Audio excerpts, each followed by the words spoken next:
Working out, and then, of course, as they took the field to go through their paces, they realized that they would have to face game number 3 without the likes of Mike Piazza in the starting lineup.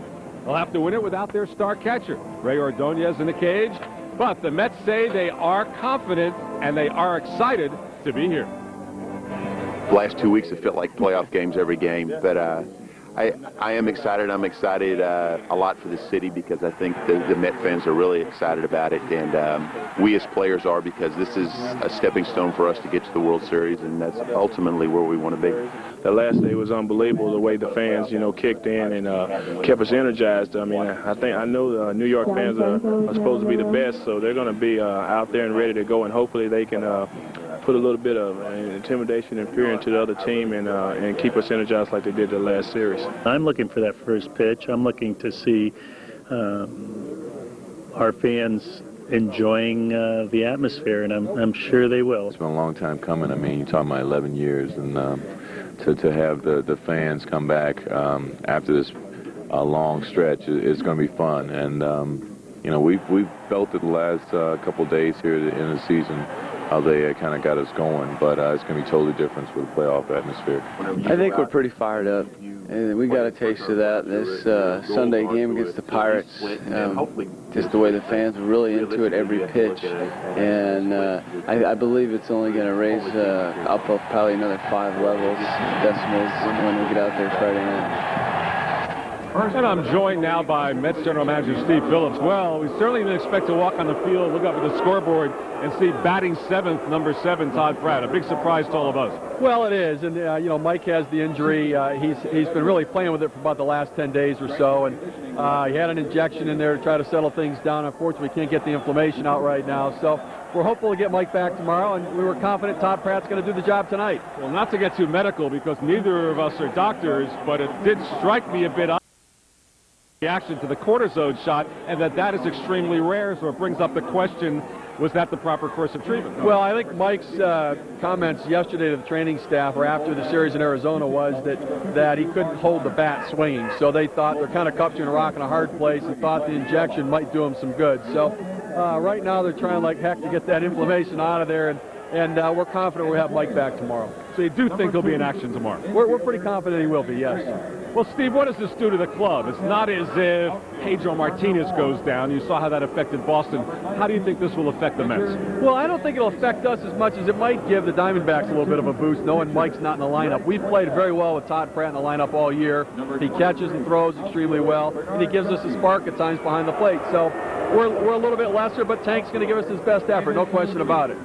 Can you give us a sense from your organization standpoint what this means to the franchise to have a home playoff game for the first time in so long? Well, it means everything for us. I mean, I think that we've started to gain some credibility back again. I think this really takes us to that next level of credibility, both from the ownership perspective and the rest of the organization. So we're proud of this team to get us there. We're proud of our fans to be out here today, and it's going to be a great and exciting weekend. Thanks, Steve Phillips. Appreciate you joining us. Thanks, man. I appreciate it. Right. Now, let's shift gears and talk about the Yankees for a second, because their general manager and staff went out and got themselves Roger Clemens, and he's the man. Obviously everybody will pick up their slack, and with Todd Pratt behind home plate, he's a heck of a catcher. I've had some of my best games with him behind there. As a matter of fact, my most dominant game this year with 15 strikeouts in 7 innings in Chicago. So he's going to do a great job back there, and who knows, maybe this is something that just get everybody thinking that, we don't have the big guy in there, and everybody pull up their load. You're on tomorrow. Rick's on tonight. The electricity in Shea Stadium should be off the hook. Absolutely, and we hope it is, because I think the home field advantage in Arizona was pretty loud, and they got behind it, especially yesterday with the Diamondbacks on Wednesday. So we're feeling it. And I know that these fans, they want it. They're frustrated, they're happy, and all the emotions, and hopefully they'll get on the Diamondbacks enough to rattle them a little bit. With or without Mike Piazza in the lineup, these fans are pumped up for their first playoff game in 11 years. Let's go back to Len as the starting lineups are being introduced. Len? Well, that latest roar was for Roger Cedeno. This roar is for Masato Yoshii. Al Leiter introduced to the crowd behind me. Pat Mahomes. Outfielder Bobby Bonilla. Number 26, pitcher Billy Taylor. Number 27, pitcher Dennis Cook. Number 28, pitcher Bobby Jones. Number 29, pitcher Octavio Dotel. Number 31, catcher Mike Piazza. Number 33. And, of course, one of the biggest roars from Mike Piazza. You see his left thumb. It is immobilized with what appears to be that soft cast. And as you heard Steve Phillips tell me a few moments ago, they hope and they are optimistic that Piazza can take the field tomorrow in game number 4. All right, John Franco just introduced. We'll take a break. We have a lot more coming up from Shea Stadium on Glory Days. We'll be back, everybody, in just a moment.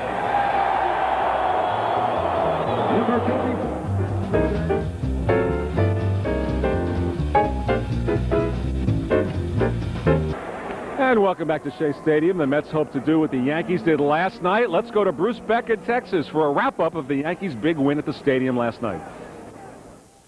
Len, how do you explain the Texas Rangers? See America via satellite. Tonight, Providence, Dateline, and Cold Feet will not be seen, but will return after baseball. Now, the National League Division Series on NBC.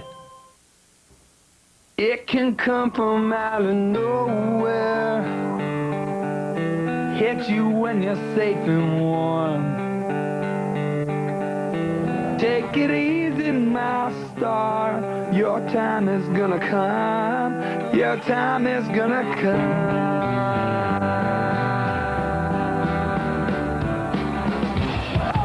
The time for Edgardo Alfonso was Game 1. He launched himself into the spotlight by launching a game-winning grand slam. Game 2 belonged to the Diamondbacks. Todd Stottlemyre's pitching performance, coupled with Steve Finley's 5 RBIs, has Arizona even in the series and in a positive state of mind. Whose star will be the next to shine in this series as the pressure mounts? And as the Mets and Diamondbacks point themselves toward baseball's ultimate prize. Game 3, next.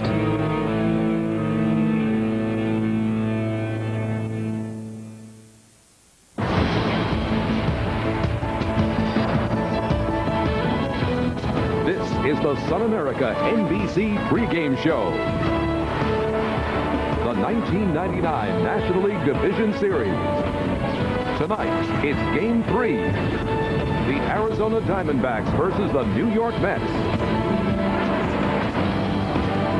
A cool but pleasant night in Queens, 60 degrees as Game 3 approaches, and as fans arrive at Shea for the first postseason action in this ballpark in 11 years, the first since the 1988 LCS between their Mets and the Los Angeles Dodgers. The series, of course, even at a game apiece. New York will go with veteran right-hander Rick Reed. He was 11-5 this year. Arizona counters with left-hander Omar Dahl, who won 16 while losing 9. Welcome to Shea Stadium, everybody. With Joe Morgan, I'm Bob Costas. First item of business, Mike Piazza will not start tonight for the Mets and likely is unavailable even as a pinch hitter. The troublesome left thumb, which has been bothering him for some time now, has finally forced him to the sidelines. Moments ago, our Jim Gray spoke with Piazza. All right, thank you very much, Bob. I'm now joined by Mike Piazza. He went to the doctor yesterday, had an X-ray, negative on the X-ray. However, he was given a cortisone shot, and his thumb is swollen up. What is the condition of your thumb exactly, Mike? It's still pretty swollen right now, and just taking it hour by hour. I'm going to go in right now and just continue to ice it throughout the game, and hopefully it'll feel a lot better later on. But you can't catch and you can't grip the bat, so officially tonight you probably won't play? Really couldn't bend it, up until this point. So it's, obviously it's pretty serious right now, and I just hope that it's, from what the doctors told me and the trainers told me, it should be feeling better pretty quickly. I'm on some very strong anti-inflammatories right now, and its swelling should come down. Once it does, I should get some mobilization back in my thumb. Quickly, is it actually the thumb, or is it an allergic reaction to the medicine?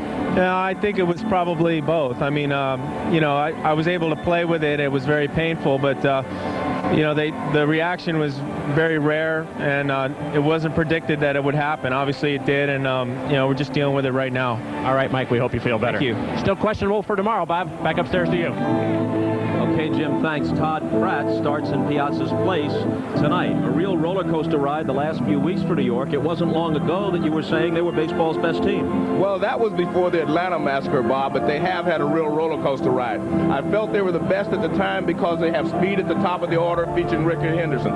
They have RBI men in the middle, and they have the best defense in all of baseball. They also have an excellent bullpen, and what has happened to today's game now is that the bullpen has become more important than the starters, and I still think they have a very outstanding chance to go all the way. Now, as for Arizona, an expansion team in just its second year of existence, winners of 65 in year one, improving that by 35 victories to an even 100 in 1999. But of course, with free agency and the revenues available to expansion teams these days, being an expansion team doesn't mean what it used to mean. Well, this is definitely a different expansion team, Bob. 15 of the players on this roster have postseason experience with other teams, and they did it by both free agency and trades. Matt Williams, Luis Gonzalez, Matt Manti, and Tony Womack came by trade. So they have put together a very fine ball club, and it's experience, too. Okay, Mike Piazza out, Rick Reed and Omar Dahl on the mound. We'll have the lineups and the first pitch of Game 3 from Shea Stadium in New York when we come back after this. This has been the Sun America NBC pregame show. Sun America, the retirement specialist.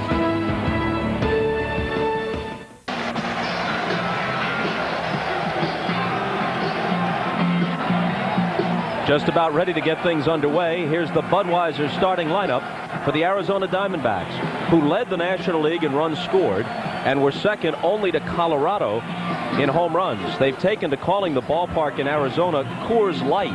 The ball jumps out of there almost to the same extent as it does in the mile-high atmosphere of Coors Stadium in Colorado.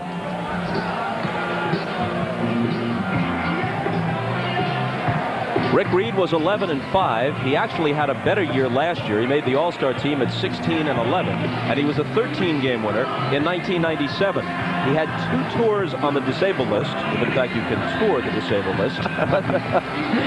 And actually that may have worked to his advantage because the number of innings pitched this year is his lowest in quite some time, and he may be stronger now as he moves through September and into October. And this is the best defense in baseball. Look at 33 errors by the infield. That's a major league record. Alfonso 5 and Ordonez 4. I mean, that's unbelievable almost. And then they have speed in the outfield. Henderson can run them down, and so can Dunston.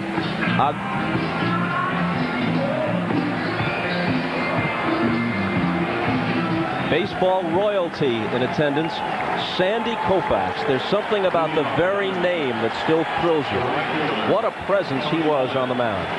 Bob, it wouldn't thrill you if you had to face him, as I did. He was special. Still looks great, too, doesn't he? A word about that Met defense. They set 3 different records. Highest fielding percentage for a team in a season, fewest errors by a team overall, and fewest errors by an infield. They only gave up 20 unearned runs the entire season. A ball to Tony Womack. Rich Rieker is the plate umpire. Jerry Davis at first. Bruce Fremming at second. Jerry Meals at third. Mike Winters has the left field line. Charlie Williams down the right field line.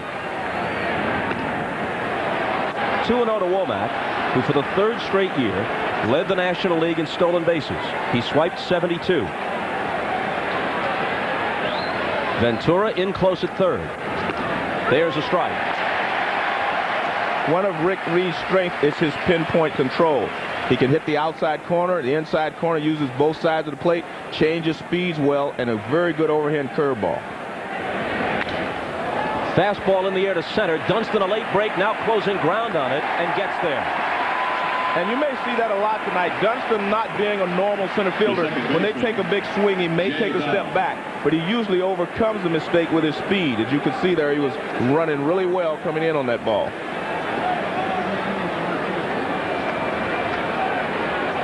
Which brings up Jay Bell, who hit 38 home runs this year in 13 previous big league seasons.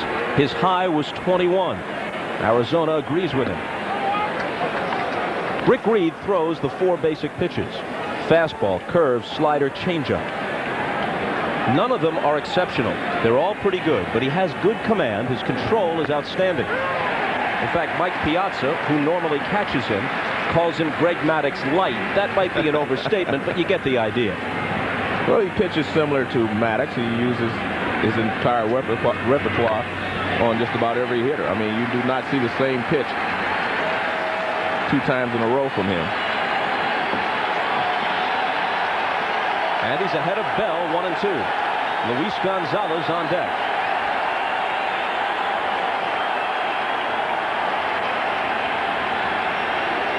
The one thing you have to do with Jay Bell is you have to stay out of the middle of the plate with fastballs. He likes the fastball middle of the plate in. That one's off the outside edge, 2-2.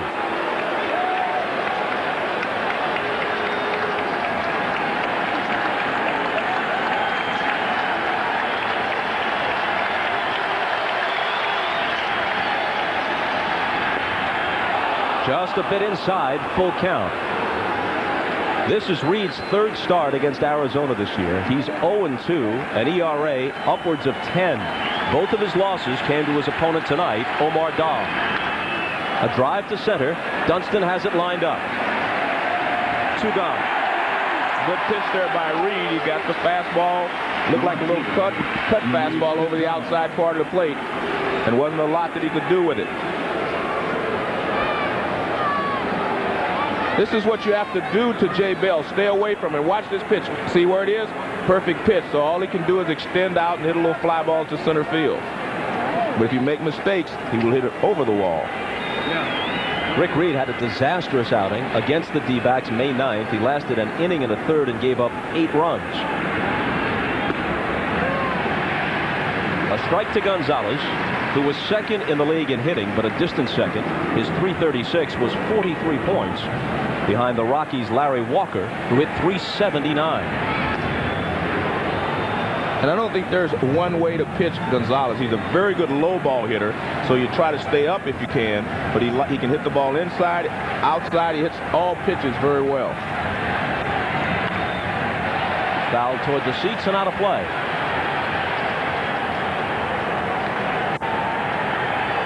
And I'm sure when Detroit made that trade with the Diamondbacks, they never expected Gonzalez to have this type of season. A season that included a 30-game hitting streak in April and May. Reed's 1-2 pitch. Fans wanted it. Pratt wanted it. Well, Streaker thought otherwise. That's the pitch that Greg Maddux has made so famous, Bob. He throws it off the inside corner and it kind of runs back over the inside edge.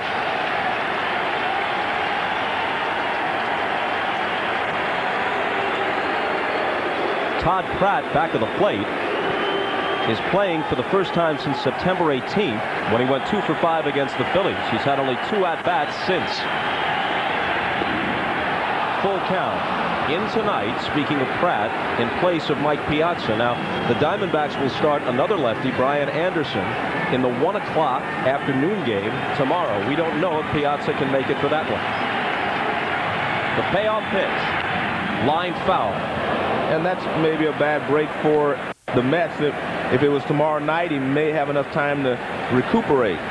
But coming back here and tomorrow afternoon, he may not have enough time so that he can play.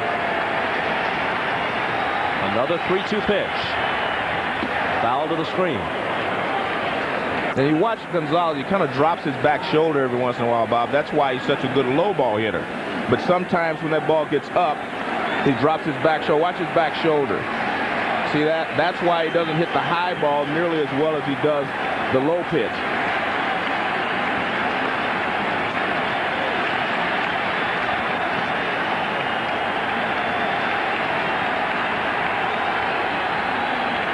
Reed looking to make it through the first. 1-2-3.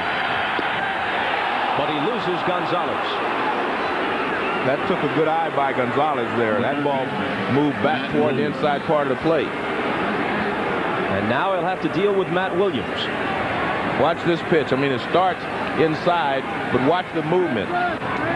Late movement. It moves back toward the inside corner. Let's take a look here. It just barely misses inside. You can see that Todd Pratt held it right there. He thought it was strike 3. Matt Williams, who's had his fair share of success against Reed, 5 for 11 in his career. It gets away from Pratt, who can't find it. It's Reed who chases it down in foul territory as Gonzalez moves up to second base. That wasn't even close. I mean, it's supposed to be a slider, but he held on to it a little too long. Watch where this hits. I mean, it's not even close. And a tough attempt there by Pratt to keep it in front of him, but bounces down the line. And watch this ball, the reverse rotation. See how kind of reverse back. You throw this ball spinning to your left, it hits and it bounces back to the right, and he could not contain it. He was just trying to block it. A wild pitch, of course. Now an RBI spot for Williams, who knocked in 142 this year. 1-1. Well, he completely fooled Matt Williams with both the speed and the location on that pitch. Matt's glad he did not put that ball in play.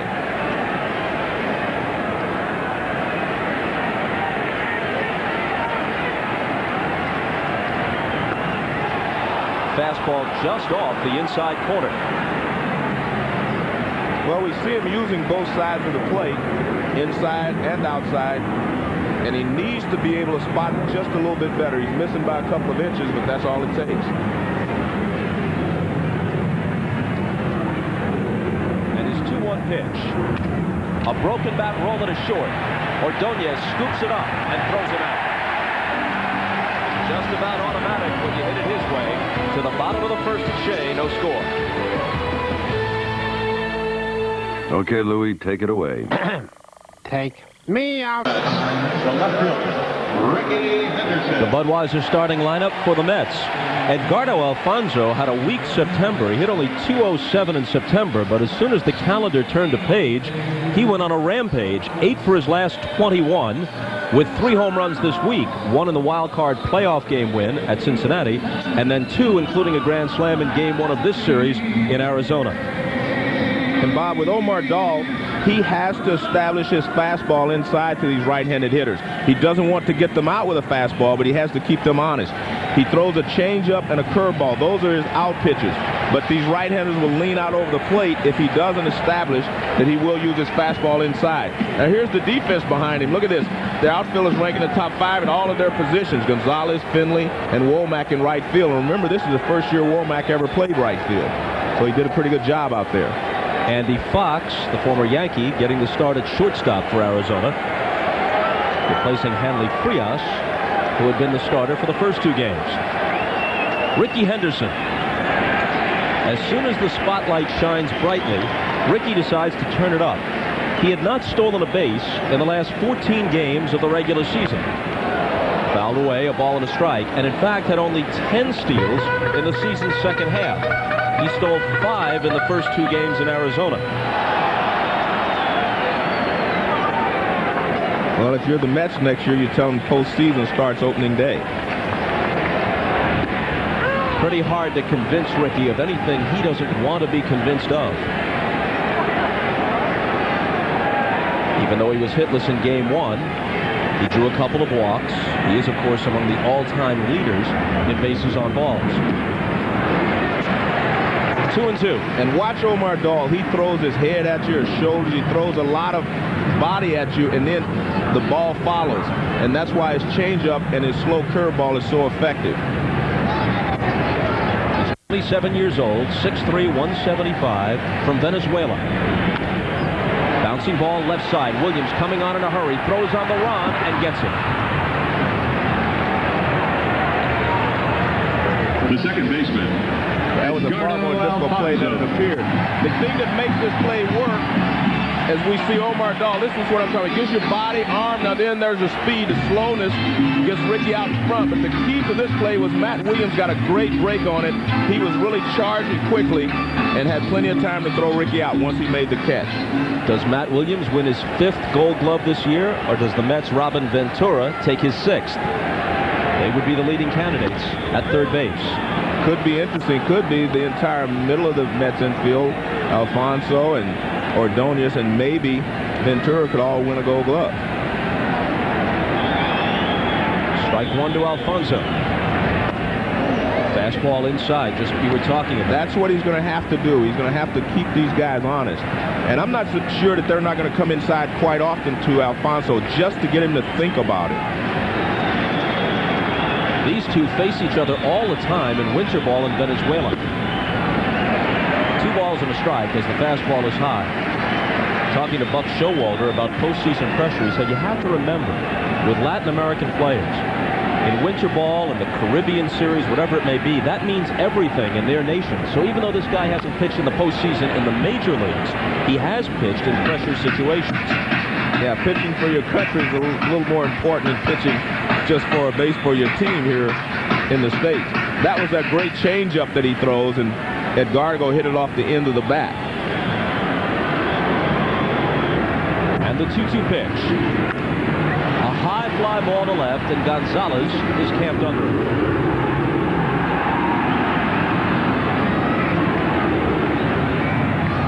The first baseman, A good portion of the time, Omar Dahl gives you that twisting motion, almost like a left-handed Luis Tiant, where he's nearly facing second base. And what you have to do as a hitter is pick a spot off to his right and look at that spot and say that's where the ball's coming from. You can't watch all the body motion because he'll fool you completely. That's why he's murder on left-handed hitters. He managed to hit only .204 against him this year.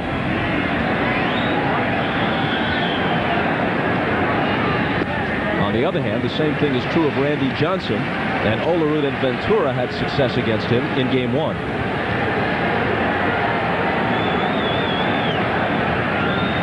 Pitch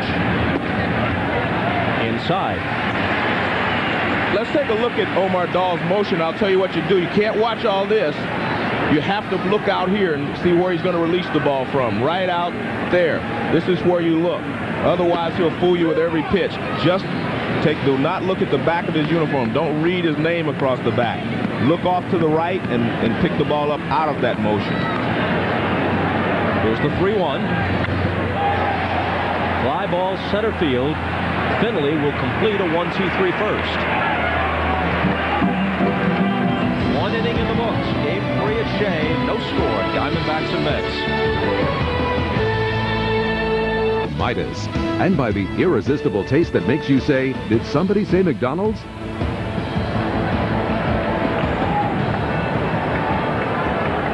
Top of the second, and Erubiel Durazo out of Mexico will lead it off for the Diamondbacks.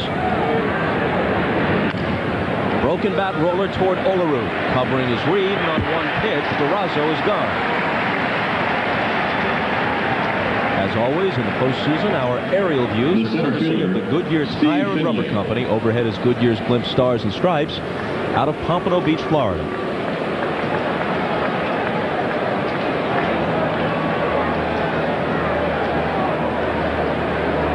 Steve Finley now, who gave the Mets fits the night before last with 5 RBIs.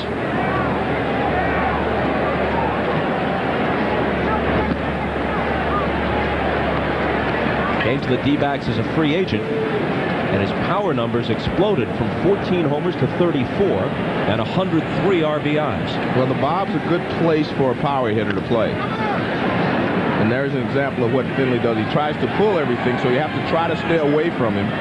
He handles everything well from the middle of the plate in. Unless you get 2 strikes, then you come off the plate down and in with a good breaking ball. Finley's son, Austin, is 6 years old today. He wanted us to say happy birthday, and we have. The 1-1 pitch. And quite often today we'll see Reed and Dahl throw a pitch just like that. All they're doing is trying to keep the hitter honest so that opens up the outside part of the plate where they actually want to pitch the hitter. A little bloop back of short coming on Ricky Henderson, can't get there.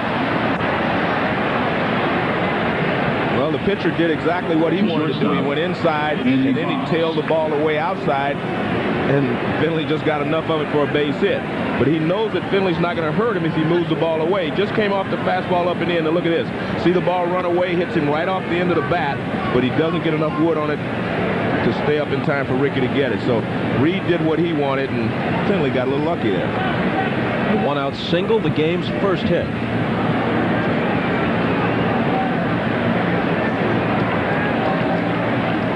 Brings up Andy Fox, who hit .255 this year with 6 home runs. Ventura in on the grass at third. Ball 1 from Reed.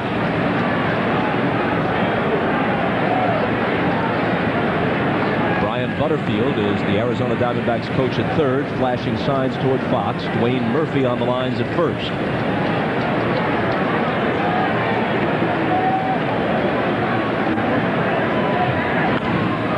Fouled off, 1-1. And they have to be careful with Finley at first base because he runs well and he can get a good enough jump that he can steal a base.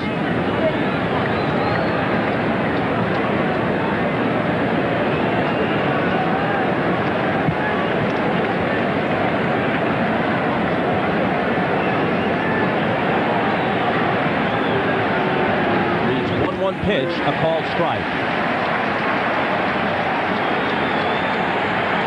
What a ball game at the Astrodome. Atlanta wins it in 12 innings, 5-3. The Astros had the bases loaded with nobody out in the bottom of the 10th, and John Rocker got Atlanta out of it. So they take a 2-1 lead. Bouncing ball foul, 2 balls and 2 strikes to Andy Fox. Well, everyone wants to put Atlanta down, but the World Series, the National League Championship, still going to go through Atlanta. You're going to have to beat them in order to win the championship. Brian Jordan drove in all 5 of their runs today. 3-run homer, and then a 2-run, 2-out double in the 12th to win it.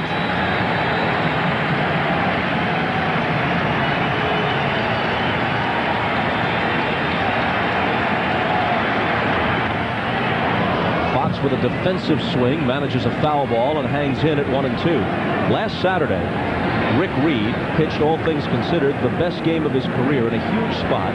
A 3-hit shutout against the Pirates. He struck out 12 and walked nobody. His last 3 outings have been excellent, allowing 4 runs in just 21 innings of work. And he struck out 20 in that stretch. Last year, Reed pitched poorly down the stretch as the Mets let a big lead in the wild card chase slip away.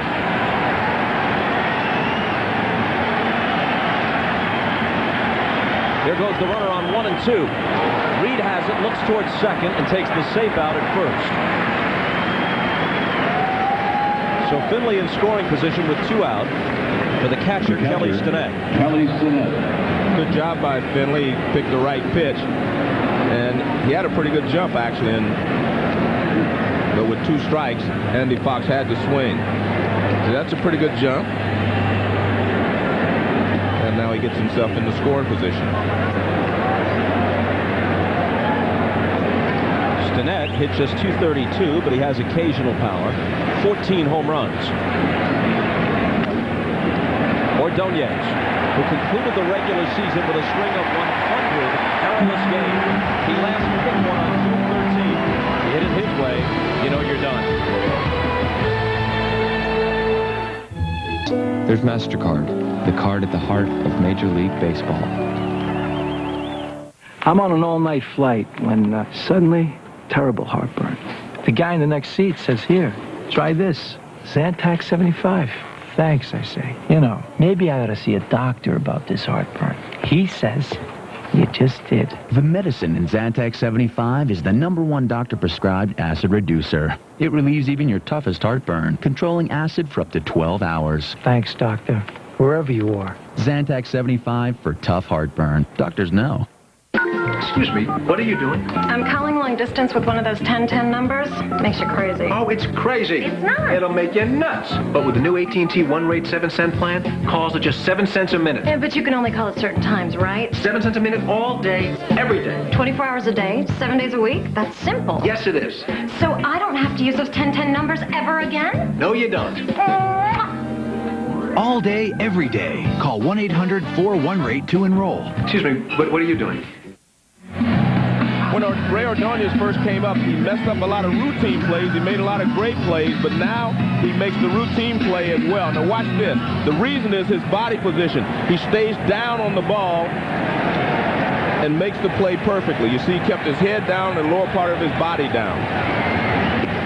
Omar Dahl back to work with a called strike to Benny Agbayani in the New York second. For those of you just joining us, Mike Piazza is out of the Met lineup tonight with an injured left thumb, replaced by Todd Pratt.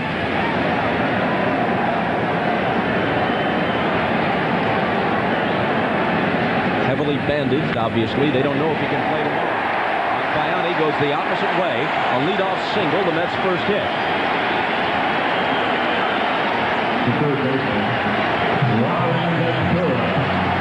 Mookie Wilson, the first base coach, with some words of wisdom for Agbayani, who wears number 50 because he hails from the 50th state. He's a Hawaiian. Bob, if you're going to be successful against Omar Dahl, that's the way to do it. If you're a right-handed hitter, you're going to have to go the other way as Agbayani did there.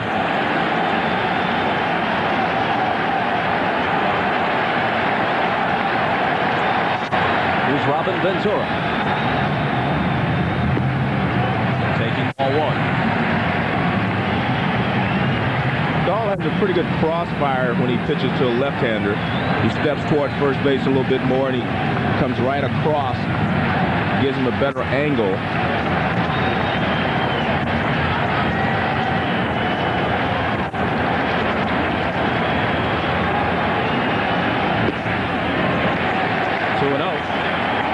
Let's take a look at the scouting report on Omar Dahl.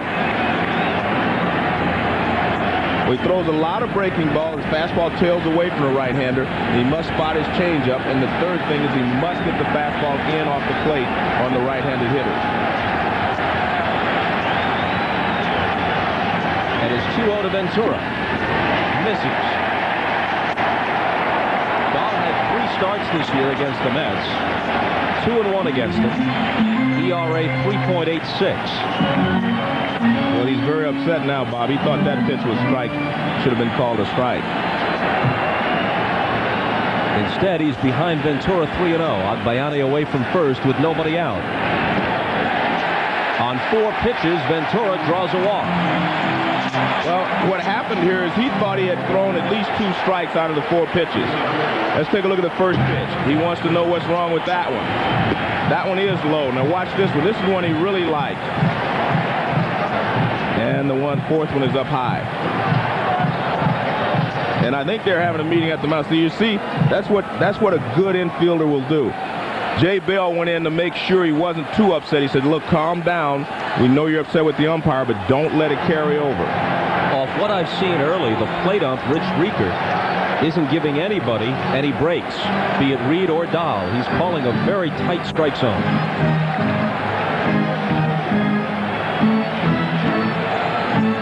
So now here's Dunston. Is it too early in the game to sacrifice? Well, it just depends. If you're Bobby Valentine, you have to think, well, I don't have one of my big guns in there, Mike Piazza, who's a right-handed hitter against this left-handed pitcher. I don't think it's ever too early to bunt. No. I guess the answer is simply. Williams even with the bag. No sign of the bunt. Ball 1 outside. You have to remember, Bob, these are not regular season games. These are playoff games. And usually teams that score first win most of the playoff games. And if you can get on the board first, it gives you that much more of a chance to win, especially when you're at home. Dunston hit .321 overall. Cardinals and Mets combined.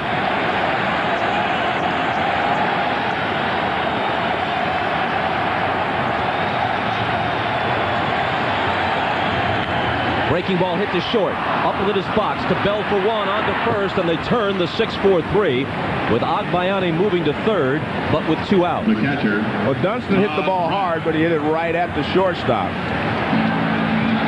See him shaking his head. He knows, I mean, he got a pitch to hit, and he drills it on 2 hops. Easy double play. Andy Fox to Jay Bell to DeRosso. And, you know, he doesn't like that, but he's probably saying to himself, well, we took a shot, and it didn't work right there. Now Todd Pratt with his first chance to make up for the absence of Mike Piazza. Called strike.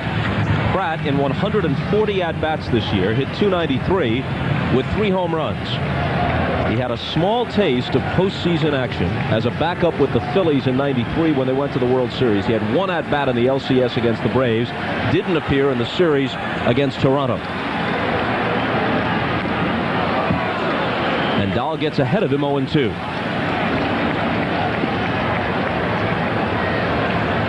See, I have a theory, Bob, on playoff baseball. I think it's different than regular season baseball. And I never like to let a pitcher get out of trouble with one pitch. He had runners at first and second. He's in trouble, and I let him get out of trouble with one pitch. I don't like that personally. But, you know, managers normally let their guys hit away, but I just don't like to let a guy get out of trouble with one pitch. You would have bunted. Yes. Tap foul. But that doesn't mean it's correct. It just means that's the way I would play it. And I would play it that way because I definitely think there's a difference in regular season baseball and postseason baseball. Of course, you've had your offers to manage. But since you turned them down, we never got a chance to see your theories in action. You're right. No, again, there's always two ways to play this game. You know, there's two things you can do, and Bobby chose to do one, and I would have chosen to do the other. That's all. Fastball high to Pratt, 1-2. It's one of the things I learned from Sparky Anderson, that there are times when your big guys have to be able to sacrifice, they have to be able to do certain things, and so I come from the Sparky Anderson school of postseason play. Pretty successful school. In tight on him, 2-2. Ordonez on deck.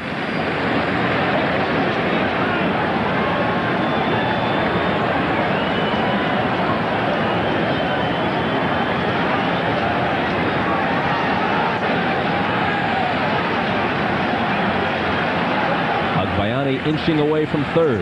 With two out, the 2-2 pitch. He lays off. They check it first. He didn't go. Full count.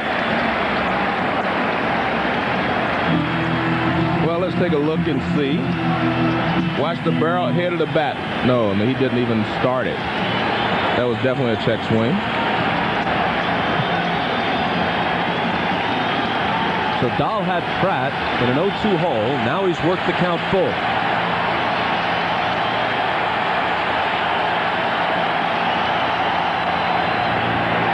Draws the walk. The second of the inning. A lot of people, like to get to the 8th place hitter in this situation, but they forget that Ray Ordonez drove in 60 runs this year.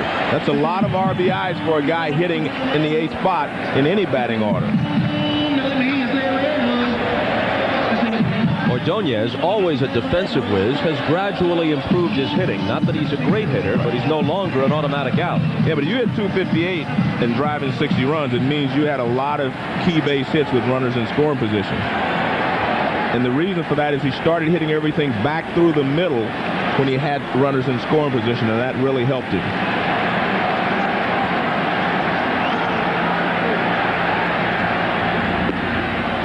Ball one.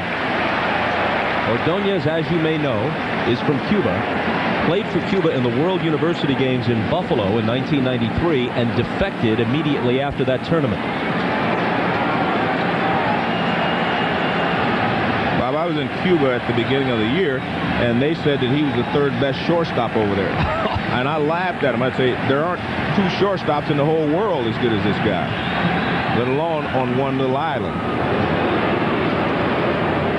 Dahl had 4 pickoffs this year, but that was just a calling card toss over the first. I asked Bobby Valentine before the game if his team was experiencing fatigue. He said, well, let's put it this way, we're not well rested.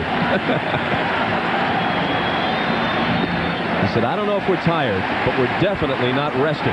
Well, he said yesterday that the second game in Arizona, they started off the game like they were great. He said, but as the game kind of got away from them, he felt like they were drained a little bit. And rightfully so. I mean, they've had a tough schedule the last couple of weeks. I mean, they've been on a suicide watch from last Thursday till that second game. Called strike, 2-1.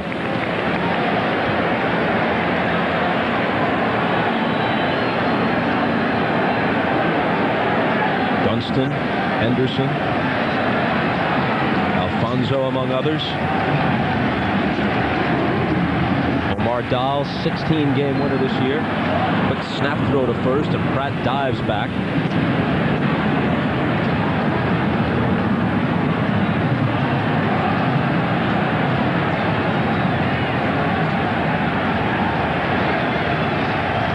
Agbayani at third, Pratt at first.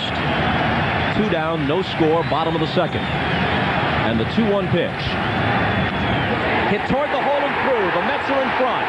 Agbayani scores on the single to right by Ordonez. That's what he has done all year. Driving in runs in key situations.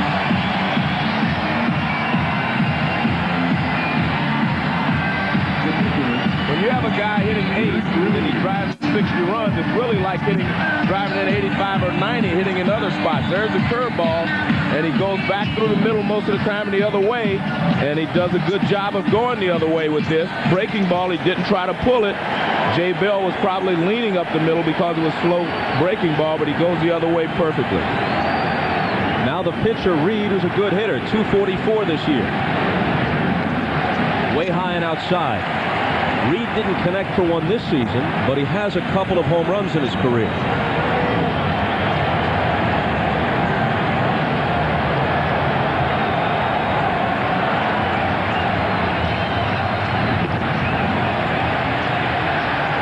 They want to check it first, but he checked his swing, 2-0.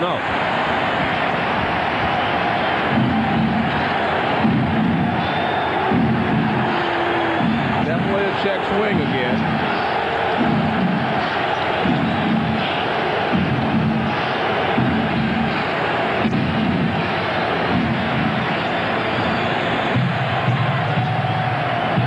Showalter. Speaking of Omar Dahl, Showalter told us before the game, he's one of the smartest young players he's ever been around. On days when he's not pitching, he'll often walk past him in the dugout and just hit him with a game situation, and Dahl's head is always in the game. He said this kid could manage or coach when his career is over. An expansion pick out of the Toronto Blue Jays organization. The Jays, I'm sure, are sorry they gave him up. The 2-0 to Reed. 3-0.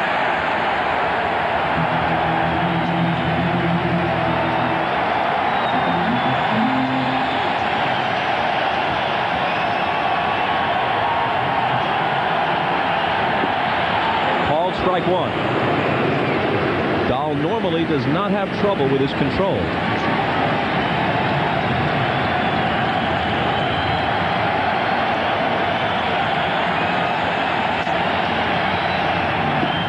Reed takes a called strike 2. So Pratt from second and Ordonez from first will be running.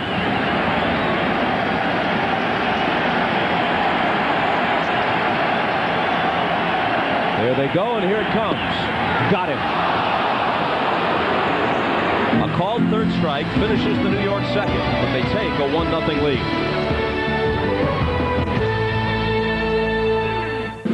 On NBC.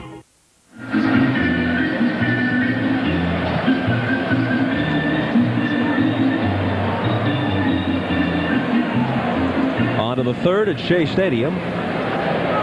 Omar Dahl, after a tough second, leads it off for Arizona. He, like Reed, is a good hitter. 232. He had 16 base hits this year. 5 of them bunt singles. Now, here's an interesting statistic, talking about the strategy of the sacrifice. Here's a guy with 5 bunt hits, but he's a pitcher without a single successful sacrifice this year. That is amazing, isn't it? Bob, to equate a pitcher's batting average to an everyday player, if he's in the rotation all year long and he keeps his average over 200, that's like an everyday player hitting 300. 1-2 to him.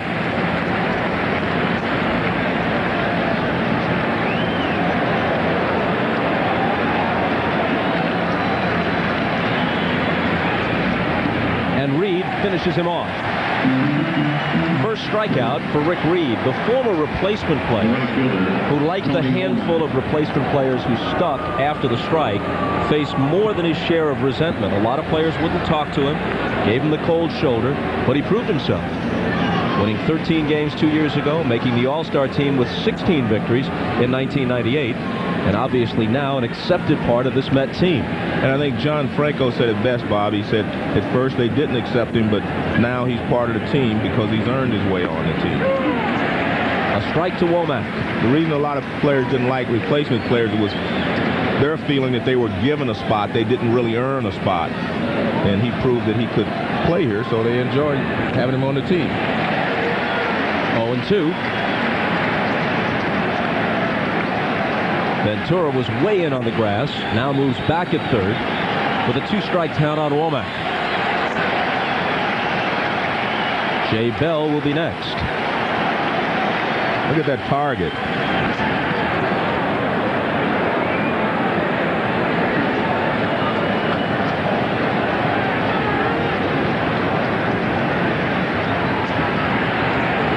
What'll it be?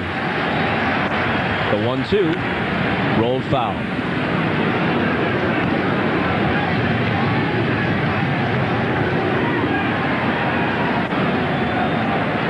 For the season, Arizona won 7 of 9 meetings against the Mets, and they've split the first 2 in this series.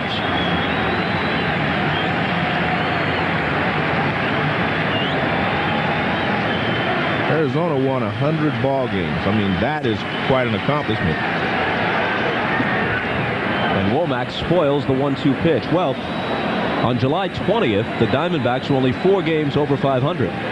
From there, they finished the year on a 51-17 tear. And Bob, a lot of that had to do with the acquisition of Jeff Manti because they were blowing a lot of saves early in the season. Matt Manti. I'm still thinking of Jeff Manto. You corrected me once today. But Matt Manti, I mean, once they got him, they were not blowing leads late in the ball game anymore. 2-2 to Womack. Bouncing ball, Olerud has it. Shovels it to Reed, and that takes care of Womack. And folks, you can go in depth on every game of baseball's postseason by logging on to MSNBCSports.com. There's complete coverage of all the Division Series games, including total casts, pitch-by-pitch updates, and real-time box scores.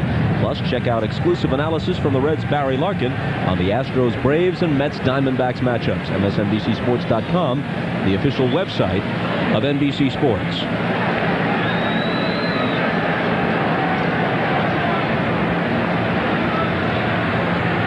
Jay Bell fly to center his first time up.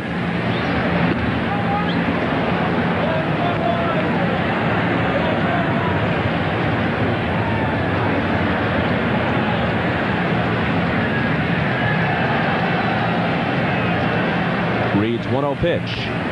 In on his hands and rolled foul.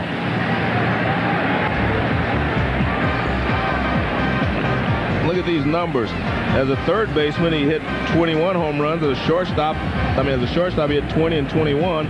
Moved over to second base, a power position, and now he hits 38. He was a Gold Glove shortstop in 1993 with the Pirates. At second base, he led the National League in errors at that position with 22. It's funny, Tony Womack says, he came to Pittsburgh, I had to move from shortstop so he could play shortstop. I moved over to second. He said, now I'm in Arizona, I have to move from second to the outfield so he can play second base.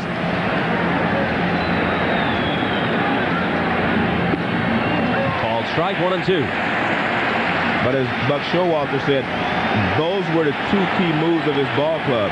And if the 2 guys wouldn't have agreed to do it, it would have been a very difficult situation. But they agreed to do it, and it turned into a great move for both them and the ball club. Fly ball left field, Ricky Henderson moving toward the line, nearly to the track, now on the track for the catch. Reed works a 1-2-3 third and protects a 1-0 lead. Let's launch it, Slim. Monday, the string of murders no one cared about is going to end. Welcome back to Shea Stadium. I'm Jim Gray. I'm now seated with as good a pitcher as there ever was. Sandy Koufax. Sandy, it's good to see you. We see so many home runs now dominating this game, yet in your day, you were one of the pitchers who could dominate a game. What do you think about all these home runs? Well, I think it's exciting for people to watch. I think part of it is somebody, I don't know, 20 years ago said you got to pitch inside, and everybody believed it like penny, the sky is falling. I don't know of any really consistent pitcher who wasn't an outside corner pitcher. Do you ever think that the pitching can dominate the game again, or is it always going to be a hitter's game now? No, I think pitching is starting to come back. You see more and more guys, the Pedro Martinez, the Johnsons, guys who have got great arms are proving that you can win with any strike zone and you can dominate a game. Now, you retired in 1966. You won 3 Cy Youngs. You pitched 3 years for the Brooklyn Dodgers with the Mets still in it and the Yankees still in it. Would you like to see a Subway Series? Well, being in New York, a Subway Series is pretty exciting. But I think all the clubs that are in the playoffs now deserve a chance. And, whoever wins, wins. But it's kind of fun to be here. And the thought of a New York Subway Series is exciting. Sandy, it's great to see you. For all of those who saw you 33 years ago and were able to see you pitch, it's a thrill to still see you out the ballpark. Oh, thank you, Jim. Bob and Joe, back upstairs to you. Jim, thanks very much. Think of that. 33 years since Sandy Koufax last pitched. Had to retire at the age of 30 because of the arthritic elbow. Omar Dahl throws a fastball by Ricky Henderson and strikes him out to start the New York third. Bob, I grew up in San Francisco in the Bay Area, so I watched him face Willie Mays and the Giants all those years, and I could not wait till my first time getting a chance to face Sandy Koufax. It was memorable, but not for the reasons I wanted it to be. He just overpowered me, struck me out the first 3 times up. I didn't foul a ball till the 4th time. A strike to Alfonso. Did you ever get a hit off Koufax? Yes, I imagine did. You must have. Yes, I did. I was even lucky enough to hit a home run off of him. But the fact still remains, it was just a thrill to face him, But I'll tell you one other thing that he said there that goes against just about everything that most of the older pitchers are telling us. They're saying that the guys do not pitch inside enough now, and that's allowing these hitters to drive the ball out of the ballpark. But he says, and he agrees, he says he pitched like Greg Maddux. He used the outer half of the plate. And I told Maddux what he said once, and Maddux was very flattered, of course, and he would be, but Koufax did use the outer half of the plate. Dahl's 1-2 pitch to Alfonso. Moves him away. They say that Koufax basically threw just two pitches. The fastball that had the rising action, and the curveball, the devastating curve that had that drop off the table effect. You could almost hear this ball spinning with the curveball. You can hear the sound, and it would just go straight down. And the great thing about from his perspective, is he could dominate you with any pitch. It was like most, guys say, this is my best pitch. Well, he had 2 of those. He could throw all curveballs, get you out, all fastballs. The 3-2 pitch. Line to left, down the line, possible extra bases. It falls in. Alfonso wants a double. Gonzalez won't even throw.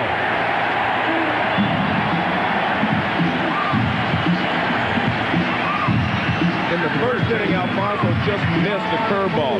He wasn't fooled by it. He just missed it. He almost hit it out of the ballpark. Now, this is another curveball, and he waits on it, and he rips it down the left field line. You can see he's not being fooled by any of the speeds that Dahl is throwing. See how he waits on the ball? That is why he's so successful. He waits on the ball. If that would have been a fastball, he probably would have hit it to right field, but he waits on the ball so well, gives him a longer chance to look at it. Now Olerud, who flied to center in the first. That's trying to add to a 1-0 lead. Strike 1. And the last thought on Sandy. That man is 63 years old. How good does he look? It looks like he can still pitch. As elegant in street clothes as he was on the mound. He wasn't just great. There was an elegance about him standing on the hill in a big ball game. Here's the 0-1. Line to left. It's in for a hit. Gonzalez coming on. Rojas waving Alfonso to the plate. Williams lets it come through, and that allows Olerud to move up to second on his RBI single that makes it 2-0 New York. That's excellent base running by both Alfonso and by Olerud. not to mention the good hitting by Olerud. Fastball in after he had thrown him a curveball away. Olerud inside outs it for a base hit. A lot of times the guy at second base is not sure. He has to wait till this ball gets to the outfield. But you can see right there, Alfonso was off with the crack of the bat, and he scores easily. Now, Matt Williams doesn't cut it off. As you can see, Stinnett pointing to second base. Olerud goes on down to second. Good base running by the Mets. Here's Agbayani in the cleanup spot tonight in Piazza's absence. Singled his first time up. Luis Gonzalez, the left fielder for Arizona, has 10 assists, but that's because guys dare him to throw. He has a weak arm. Well, that was an excellent base running play by Alfonso. He got a great jump. Agbayani bounces one by the diving Williams. Olerud had retreated to second, and he has to stop at third. Runners at the corners with one out. See, that's a little different play. He's not able to recognize that that ball's going to get through, so he had to wait. You do not go if the ball's hit in front of you. That's a changeup, and Agbayani pulls it in the hole. Matt Williams makes a dive for it, not able to come up with it. Here's Matt Williams, one of the best third basemen in baseball. Quick reaction, but he just can't quite get there. And Olerud waited and got her over to third base.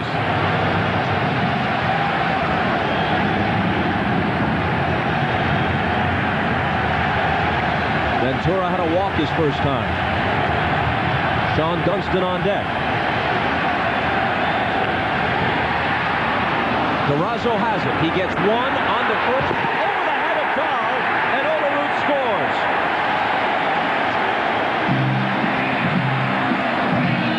They tried to turn the 3-6-1. Ventura shaken up a little bit. Fox's throw sailed over Dahl's head as he covered first. I tell you what, Bob, I blame Dahl a little bit for this. Watch. Now, here's the play. Now, watch. Dahl doesn't get to first base. He's not over there. Right now, he should already be there, giving him a target. Now he has to hit him on the move, and you can see the collision.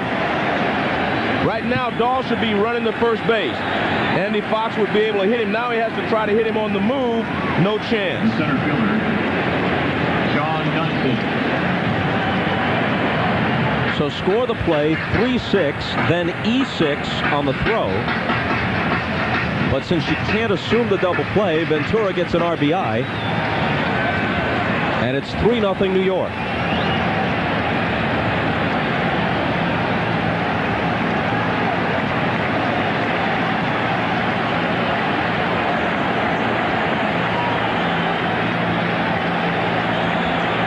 Dunston hit the ball hard his first time up, but into a 6-4-3 double play.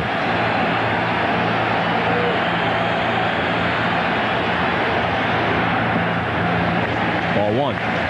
Bob, the toughest double play to make is the 3-6-1 double play. And that's something they worked on a lot in spring training. And I just felt like Omar Dahl did not break off the mound as quickly. He thought that maybe the first baseman, Durazo, was going to throw to second and then get back. And I think that cost him a step.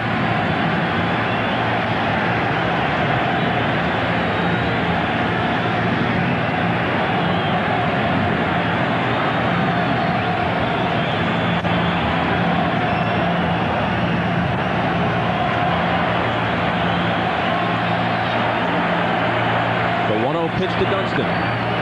Slow roller, Fox charging, throws on the run and gets him. The Mets settle for 2 in the third and lead game 3, 3-0. This weekend on TNBC, boxing, bowling, skateboarding, and babes with belly button rings. Cool, huh? Come on, what else is there? Super Sports Weekend, tomorrow on TNBC. You've seen pictures like this on TV for years. Children so poor they can't even afford simple things, like decent shoes or medicine when they are sick. And your heart has always told you the right thing to do. So maybe today, you should listen to your heart. Hello, I'm Walter Coppage for Children International. Please, call the number on your screen now. When you do, we'll send you this free information kit. Inside, you'll find the photo and history of one special little boy or girl overseas who needs you. A child, like Rona. When we found Rona, she was suffering from tuberculosis. She was sick and frail. But look at her today. She's healthier than ever before, all because someone just like you listened to her heart and became her sponsor. Maybe you're thinking sponsorship costs too much. It doesn't. In fact, it's only $12 a month. Maybe you're thinking you can't make a real difference, but you can. Your $12 will help pay for practical benefits, such as regular visits to the doctor, medicine when your child is sick, basics like pants, shirts, and shoes, emergency food, essentials your child may need to get a good education, and more. Maybe you're thinking someone else will help. The sad truth is, some children wait for years to be part of our sponsorship program. Maybe you should just look into the eyes of a child who needs you. And back at Shea Stadium with Joe Morgan, I'm Bob Costas. This ball game is a long way from over. It's 3-0 and we're just in the fourth. But for the sake of argument, if Arizona loses, some fans will say, bring Randy Johnson back on short rest to pitch game 4. Brian Anderson, another left-hander, is scheduled to go in game 4 tomorrow against Al Leiter. Luis Gonzalez swings on the first pitch from Rick Reed. And on the outfield grass, here's Alfonso to squeeze it for out number 1. Before the game, though, Buck Showalter told us he had no intention of using Randy Johnson before Game 5, if there is a Game 5, back in Arizona. Well, there's a problem, Bob, that you have to look at. A lot of people that say, well, bring Randy right back. Okay, if they lose today, Randy comes back and wins tomorrow, you're going to have to pitch Brian Anderson in Game 5, right? So you're going to have to pitch him anyway. I think Randy Johnson is more... Your team would have more confidence in Randy Johnson in Game 5 if they get to Game 5. And you may say again, well, the 5th game's in Arizona, that might help Anderson, but I don't think so. I guess I'm saying is Buck, I like what he's doing there. He's decided that, hey, Randy's the guy I'm going to pitch in the 5th game. I'm going to give him his proper rest, and he'll be ready to pitch. So tomorrow afternoon, Showalter intends to go with Brian Anderson, 8-2, against Al Leiter, who was 13-12. Olerud couldn't snare the opposite field liner by Matt Williams. It's a 1-out single. First baseman, Rubiel Durazo. Well, Matt Williams is a guy that, you know, he'll adjust to the way you pitch him. He doesn't just hit one way. That's fastball down and away, and he just goes the other way. And Olerud was way off the line. I mean, he is way off the line. That's a good pitch. You can see that's a very good pitch by Rick Reed, down and away. And if you try to pull that pitch, you hit a little weak ground ball to shortstop. Matt Williams just takes it the other way. Here's a Rubiel Durazo taking ball 1 and just 155 at-bats in the big leagues. He has 11 home runs and he hit .329. He hit .404 in 91 minor league games before they called him up. He's hit every place that he has played, Bob, and he hasn't stopped hitting since he came to the big leagues. 2-0. The Diamondbacks' first baseman was to have been the highly touted Travis Lee. First he slumped, then he sprained an ankle. Up came Durazo, went on a rampage, and Lee couldn't get his job back.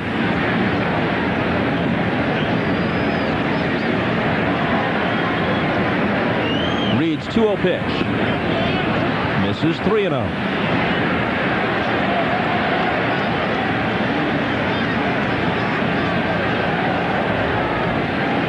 Steve Finley waiting on deck.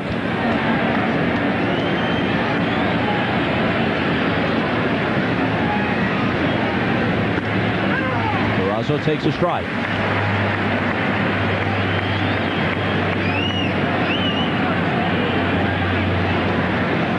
Williams, who singled, is at first with 1 out. The D-backs trail 3-0 as they bat in the 4th.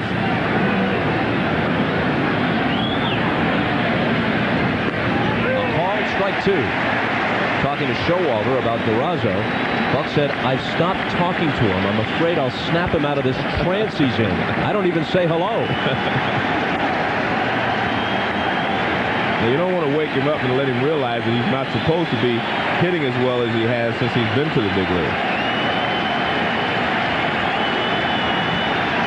Williams goes on the 3-2 pitch, which is foul to the seats.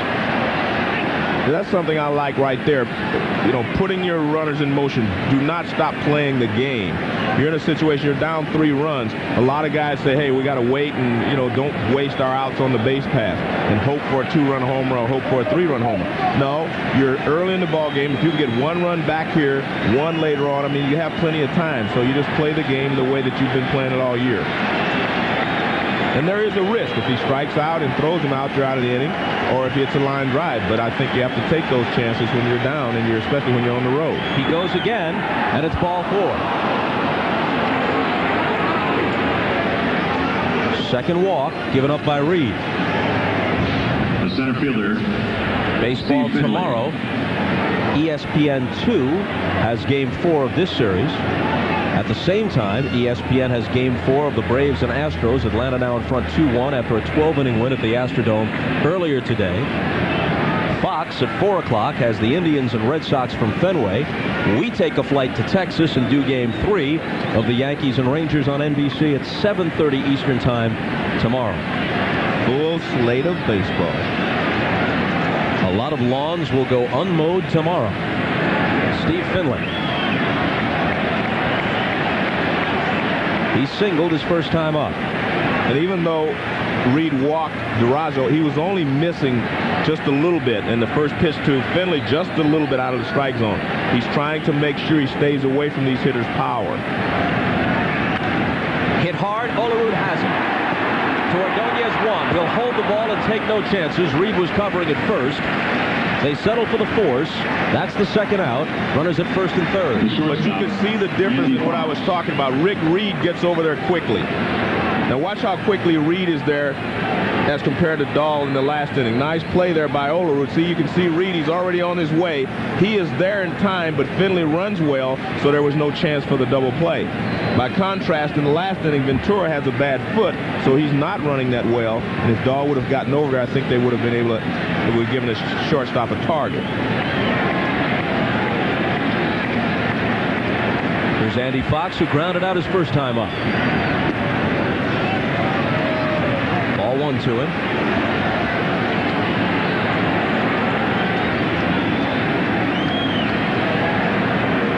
Part of the reason why Fox drew the start over Hanley Frias is that he has played in New York before, a former Yankee. The atmosphere in New York can be tough on visitors. Slices this one foul. 1-1. No doubt. It's a different type of crowd in Yankee Stadium and here in Shea Stadium than you get in most other cities around the big leagues. Some of these New York crowds can make a Ryder Cup gallery look like finishing school. Leave those guys alone. A parting shot.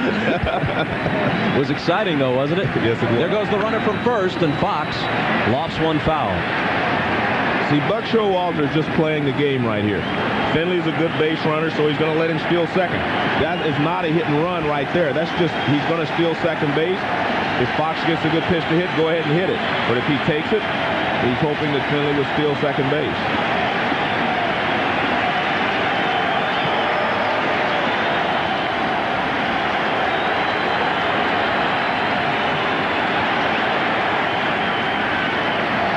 Not going this time, and the 1-2 pitch is driven foul deep to right.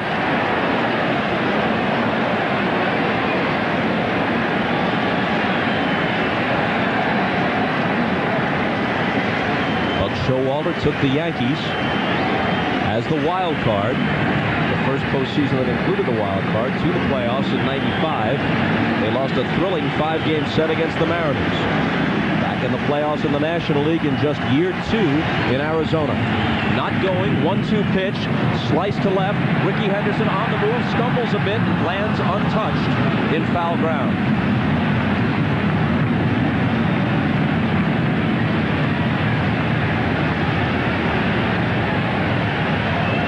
Ricky got a good jump on this ball. Watch how quickly he's moving. See, he got a good jump on it. He had a long way to go to get there, but watch, he stumbles right there, and after he did that, there was really no chance because you can't run into that wall out of control. It's been a long time, but Ricky used to win Gold Gloves as a left fielder. Williams a lead from third. Finley away from first. Reed with a bluff. I hate that play, Bob, because I think it's illegal. You're not supposed to, try to trick the runners. I mean, and what else are you doing when you make that position? I mean, when you try a play like that. Spoken like a former base stealer. The 1-2 pitch again. Another chance for Olerud. He'll take it himself, and Reed is out of the fourth. The D-backs strand 2 and still trail by 3. Test your investing IQ. NBC's coverage of tonight's Division Series is brought to you by Chevrolet Trucks, the most dependable, longest-lasting trucks on the road. By Merrill Lynch, no matter what you want to achieve, we can help. And by Coors Light, frost brewed to tap the clean taste of the Rockies.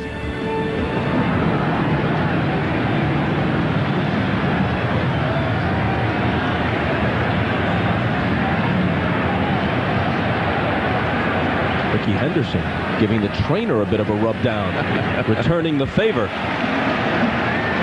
Bottom of the order in the bottom of the fourth. Pratt, Ordonez, and Reed for New York.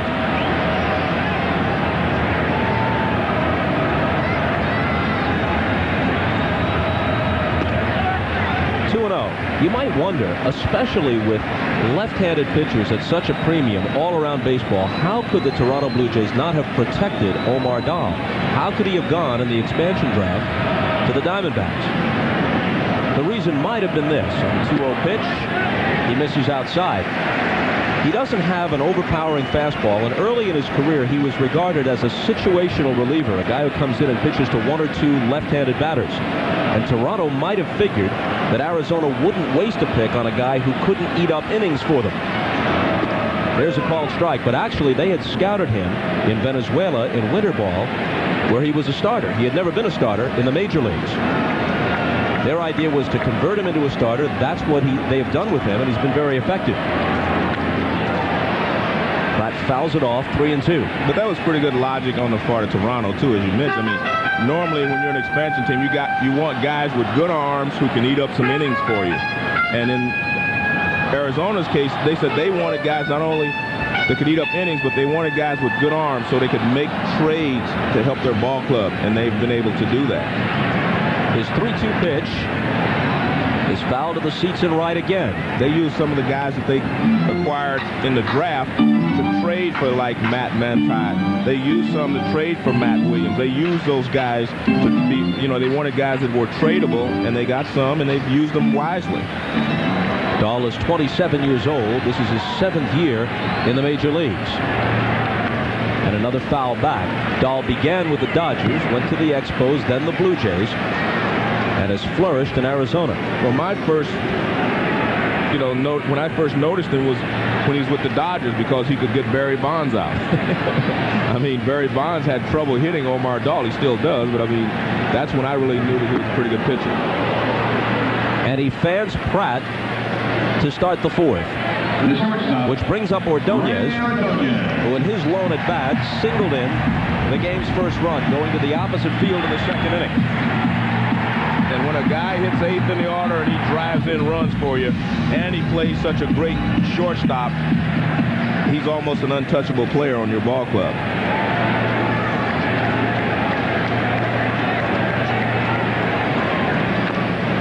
A little bouncer, right side, Durazo over with Dahl. Dahl pushes it into foul ground, and Ordonez gets an infield hit.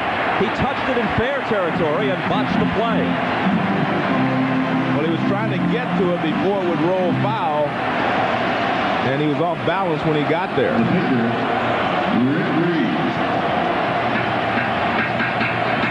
He fights this ball off down the first baseline. Now watch.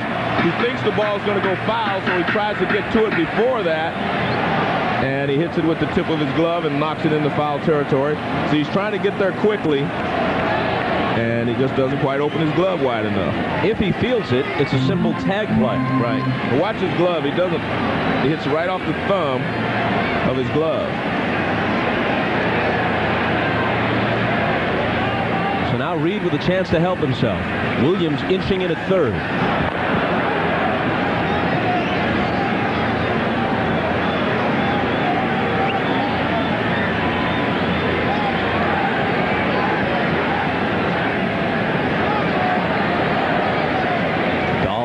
trailing 3-0. Trying to keep it reasonably close. Reed squares and bunts it foul.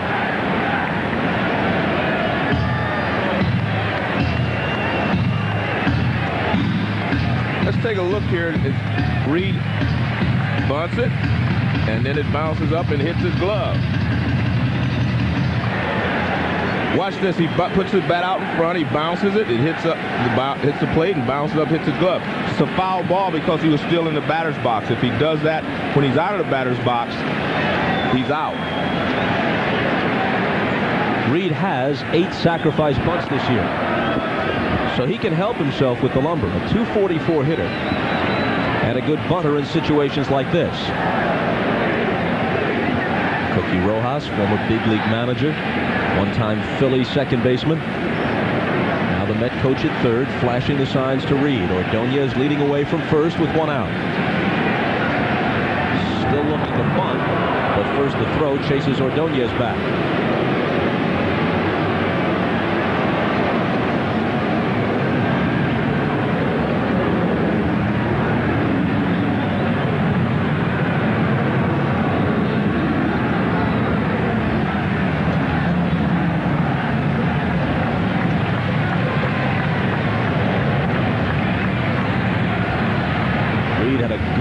Look at Rojas to make extra certain he has the sign. Well,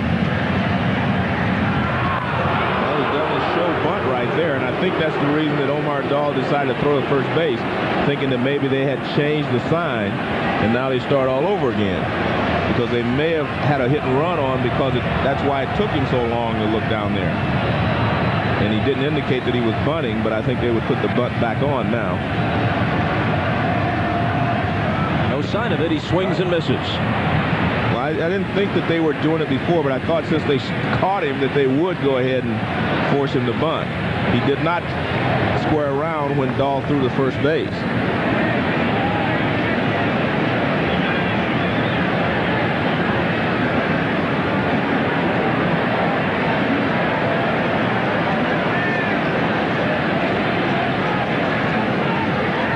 The 0-2. Now he tries to bunt and gets it down with 2 strikes. Dahl barehands it and shuffles over to Durazo for the out. Nice job by Reed. Great job with 2 strikes to be able to push it down the first baseline. But you're right, Omar Dahl wasn't taking any chances with that glove. This time he barehands it. Now this one looks like one he should have also caught with his glove. It's still rolling pretty quickly, but he decides, no, I'm not going to make any mistake. He barehands it and flips to Durazo. Very nice, says Bobby V. Just the way we practice it in spring training, just what I'd hoped for.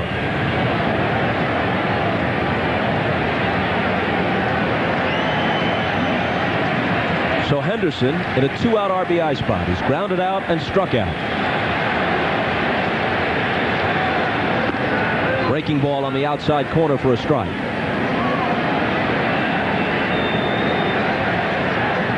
Ricky Henderson will be 41 the day after Christmas. Christmas Day. Actually, you're right. It is Christmas Day.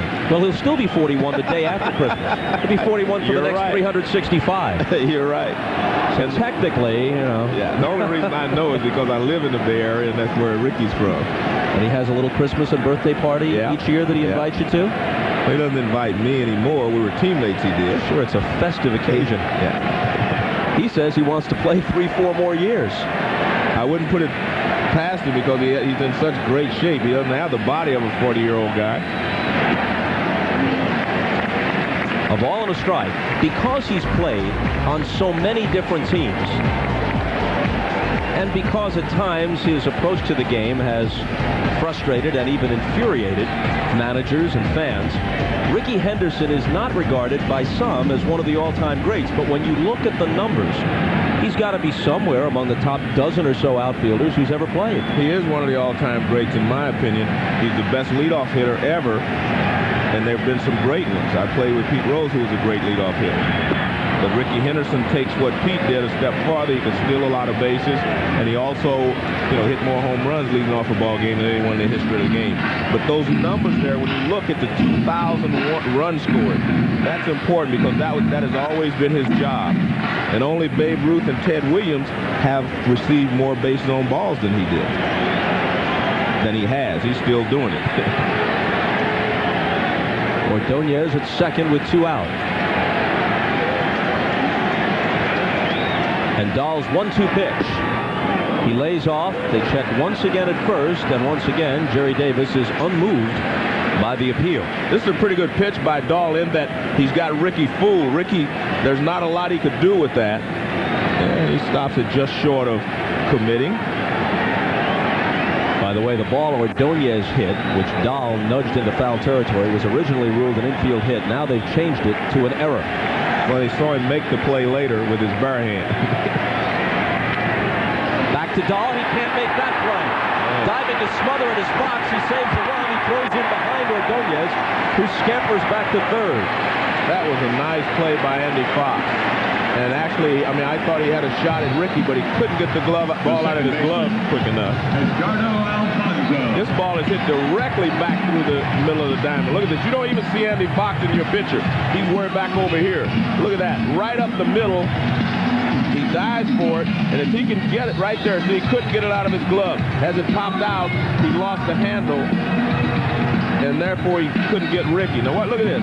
A great play. Now, he has a shot at throwing Ricky out right here. But look, he cannot transfer the ball from his glove to his hand, and then he wisely holds on to it. Now the very dangerous Alfonso. If Dahl makes a mistake here, Edgardo could break the game open. Well, this will be interesting how he pitches him, Bob. He has tried to get him out with the curveball the first 2 times up, and Alfonso just missed hitting the first curveball out of the ballpark in the first inning. He ripped a double down the left field line off the curveball the next inning. Now, he may show him a curveball, but he's going to probably try to get him out with a straight change.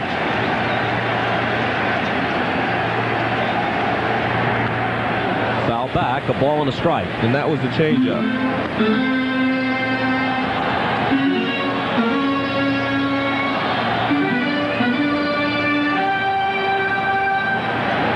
But Alfonso waits so well, I don't know if the changeup's going to bother him unless it's almost a perfect pitch moving down and away, and that one was not moving down and away. He had a great swing at it.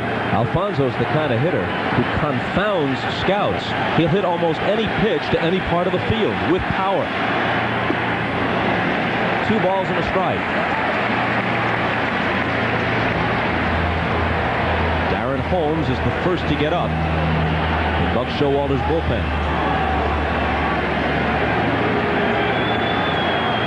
This pitch will either be a fastball away or a changeup away. He's not going to try to come with that curveball anymore.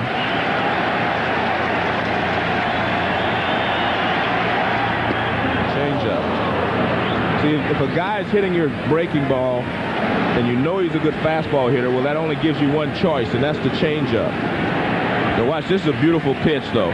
The same 77 miles an hour, which was the same as the first pitch, but he gets this one in a better location. Gets this one just off the outside corner. The question is, you're here in a 2-2 situation. What do you want to do? You can go off the plate inside to set him up for the changeup away, but then you're taking account to 3-2. 2 on, 2 out, and the 2-2 pitch with Henderson running. It's up and in. Stinnett bluffs the throw, but concedes the base.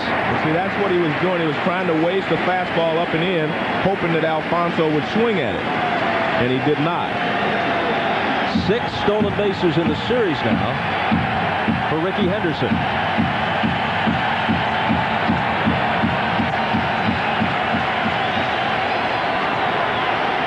Easier for him because he has first base open and a left-handed hitter coming up next. So you try to make a perfect pitch here on Alfonso. Change up away. There it is.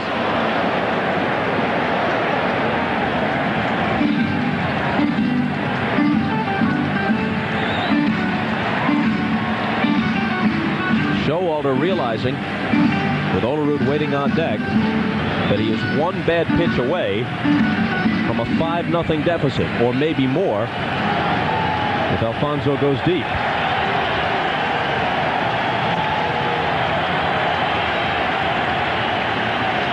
Another 3-2 pitch. Blocked by Stinnett in the dirt to prevent the wild pitch. The bases are loaded on the walk. And that was another changeup that he was trying to throw low and away. And it doesn't really hurt you. Say, I'll make a perfect pitch or I'll walk it. You know, first base was open.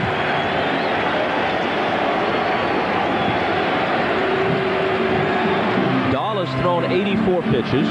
Mark Connor, the pitching coach, to the mound. Dahl is due to be the second hitter in the top of the 5th. But if you wait with the idea of pinch hitting for him, you may be one pitch from being too far behind to do anything about it. I don't think they're really that upset that he walked Alfonso, you know, because Alfonso's the hottest hitter on this ball club. He's hurt them more than anyone else. Well, you know, with the right-hander Holmes warming up and Olerud, the left-handed batter, coming to the plate, they're going to let him face at least one more guy. Right. Well, Olerud in the 3rd inning got a great at-bat, fastball, and he went the other way with it, and he drove in Edgardo Alfonso, who had doubled. Now here's the question. All right, he got him out with he tried to get him out with a fastball. He didn't get it in where he wanted it. So how do you try to get him out this time? Dahl to Olerud. First pitch, little pops, Stinnett off with a mask, no play. So he starts him off with a curveball, and now if he throws him a fastball, I guarantee the fastball will be inside this time. He will not get it out over the plate, so Olerud could slap it the other way. Career numbers with the bases loaded. And there's the way that Olerud hits. He pulls the ball a little over half the time, I would guess. And you see he goes back through the middle and the other way 57% of the time. 57 hits the other way. This year, he's been even better with the sacks juiced. 5 for 7, 2 grand slams.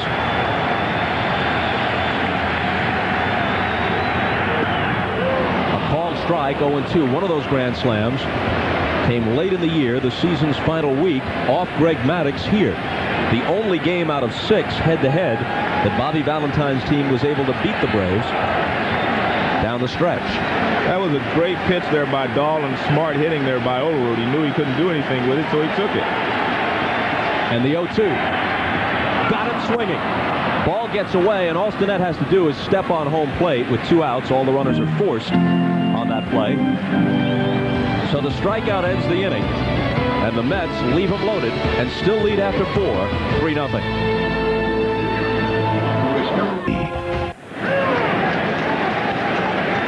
As we move to the 5th, Reed's first pitch to the D-backs catcher Kelly Stinnett is a called strike. Omar Dahl is the scheduled hitter next. Turner Ward is on deck to hit for him, and that's barely foul down the third baseline.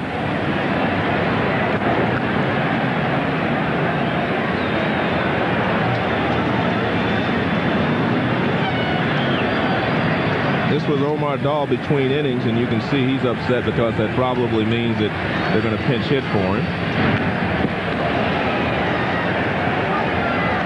I don't know if he's upset just because he's a competitor and wishes he did better and wishes he could remain, or because he disagrees with the strategy. If it's case 2, I don't know what he's thinking, because he isn't pitching that well and they're down 3-0 and time's a wasting. I think he's a little bit of both. I think he's not happy that he pitched as well, but he also feels like, you know, he could pitch the rest of the way and maybe hold them down. You always have, if you're a competitor and you're a major league player, you always feel like you can shut the other team down, even if you've had some bad innings at this point.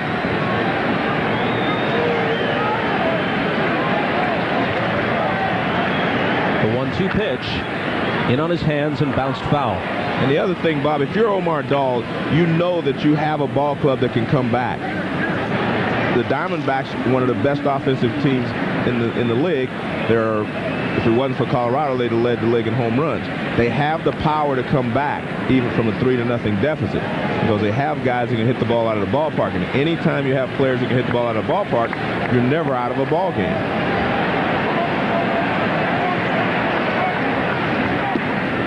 Down and away, 2-2. As Bob Prince, the gunner, used to say in Pittsburgh, a bloop and a blast.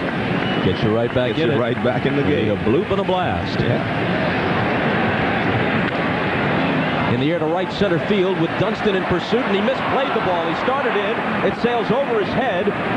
Stinnett on his way to second, and he'll stop there with a leadoff double. Well, prior to this year, Dunston had only played about 20 games in the outfield.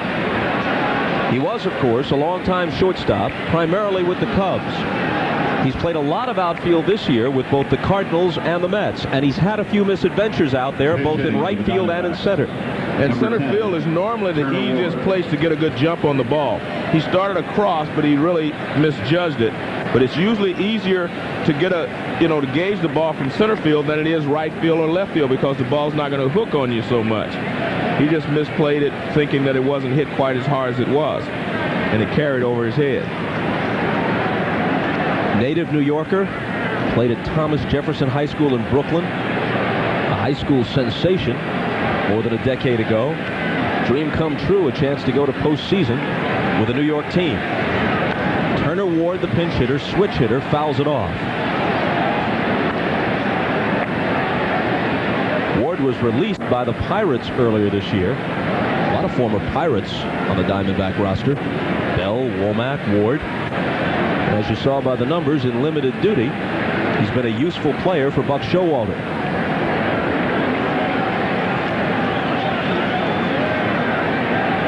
Reed's 0-1 pitch. Hit in the air to deep right. Back goes Agbayani. A bloop and a blast. And they're back in the game at 3-2. Turner Ward off the bench with a pinch hit homer. Well, you're never out of a ball game when you have power. That's the thing to always remember. And in this day and age, when there are so many home runs hit, and you have 5 or 6 home run hitters on your ball club, you always eventually think you're going to get one. This looks like a slider that was down and in, and most left-handed hitters really can hammer this ball. Breaking ball, it doesn't get down and in. He knows right away that he's hit it out.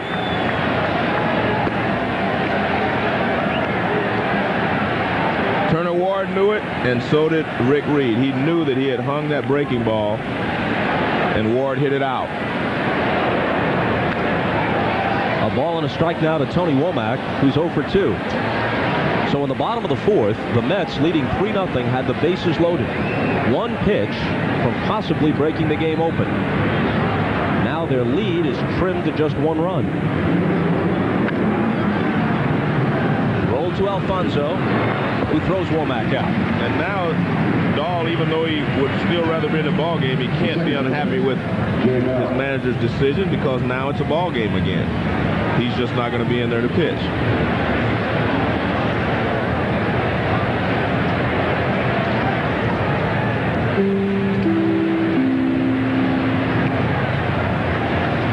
Bell is flied to center and flied to deep left.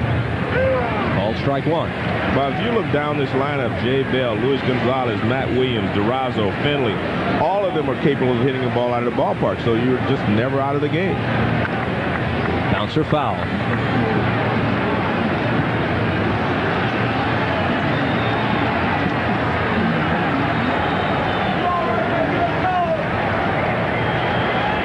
Buck Showalter, 43 years old.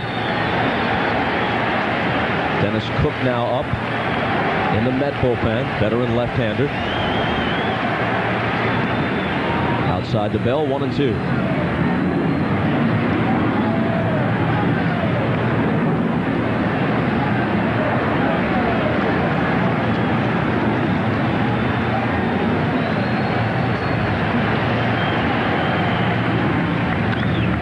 In the air to right, Agbayani glides over.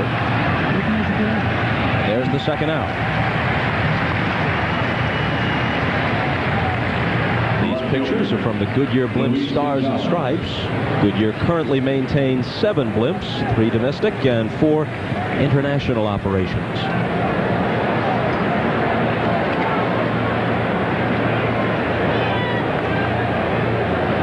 Gonzalez to the plate with 2 out and nobody on and 2 runs home in the top of the 5th.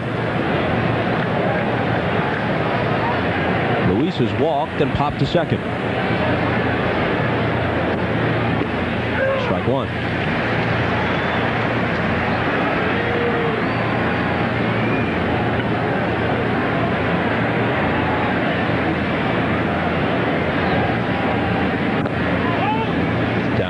1-1. And the other thing to remember, you're going through the lineup now the third time. So these guys have all seen all of your pitches by now. And they'll be trying to make adjustments. So a lot of times, the third time through the order, a pitcher has to change his pattern. And here we see the way he pitched Bell and Finley. He did change his pattern. He's gone to a little more of a changeup against the left-handers, and he pitched the right-hander inside.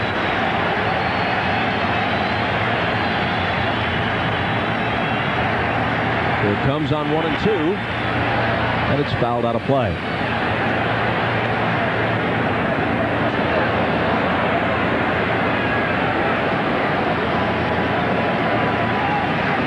Buck Showalter pushed the right buttons in this inning.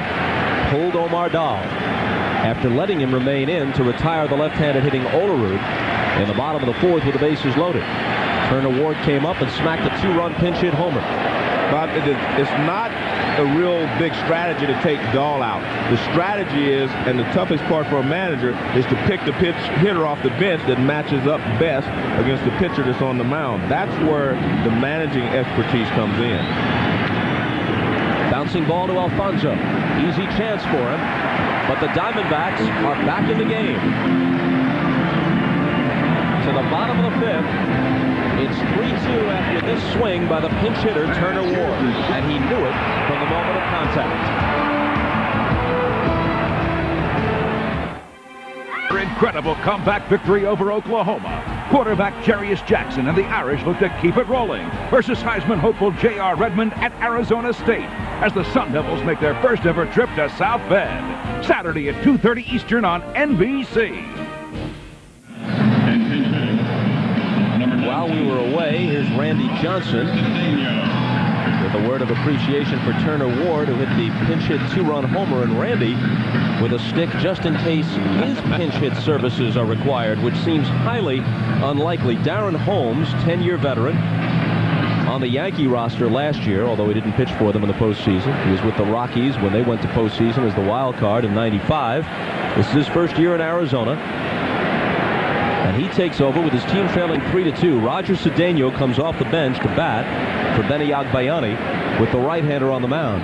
Cedeno hit well over 300 for the year, but almost all of his at-bats, he's a switch hitter, came from the left side. Under 200 right-handed, which is why Agbayani started in right tonight. Agbayani had a couple of singles while he was in there. And looking at Darren Holmes, he throws a sinking fastball. We've seen the first two pitches. His strikeout pitch is a good curveball.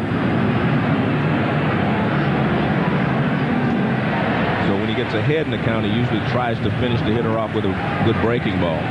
2-0 to Cedeno, who will stay in the game and play right field. Down and in, 3-0.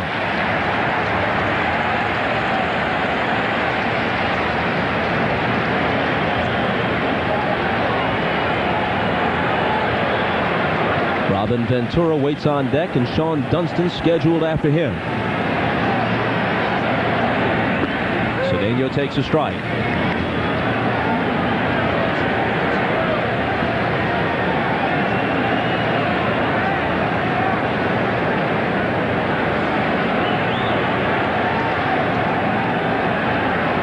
Holmes out of the stretch, his 3-1 pitch. Chopped to second. Jay Bell has it on a big hop. And that takes care of Cedeno. Coming up on NBC, another blockbuster drama series. NBC Sunday, the Third Watch tries to save lives in the middle of a gang war and take rescue to the edge to stop a jumper. The Third Watch, NBC Sunday. That's more must-see TV on NBC.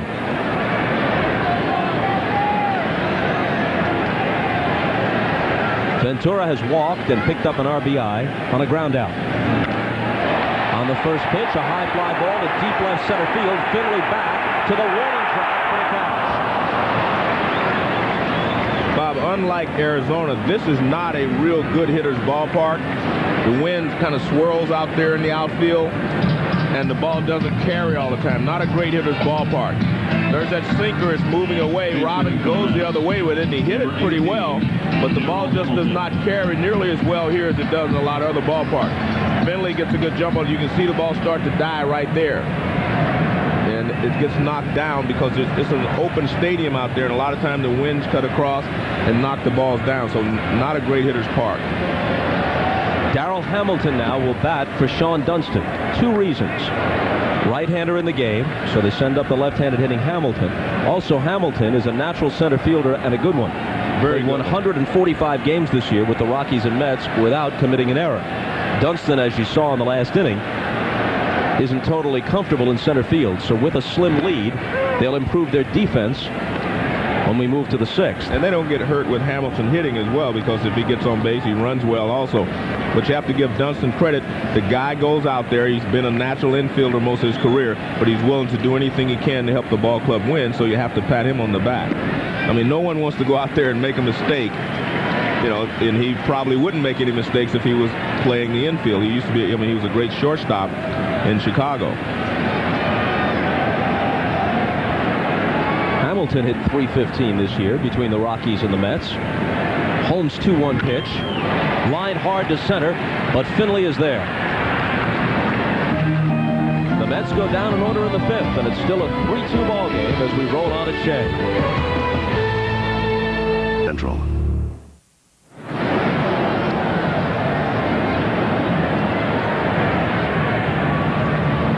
It'll be Williams, Durazo, and Finley in the Arizona 6th against Reed. Curveball is tapped foul. There you see Mookie Wilson on the right and Sean Dunston on the left. And Mookie, of course, was on that 86 team that came back and beat the Red Sox. Hit the ball, but went through Buckner's legs. A ball and a strike to Williams. Not to mention standing there as Bob Stanley's wild pitch, which some people thought should have been a Rich Gedman pass ball, but either way, it went to the screen. That tied the game. And then several pitches later, the ball through Buckner's legs off Mookie Wilson's bat. He was a lifetime center fielder. Talking to Dunston, who's playing out of position tonight, and was burned by a ball he misjudged in the last inning. Well, you can see he's talking about the angle he took at the ball. Mookie Wilson was a center fielder.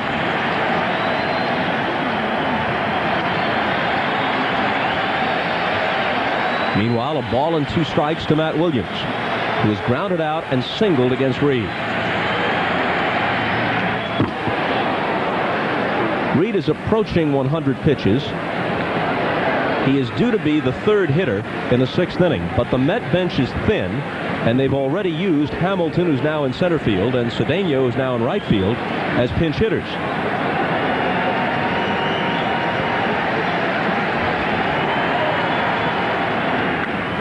Hit toward the hole, but Ordonez skids to stop it, pops back up, and shows you his gold glove form.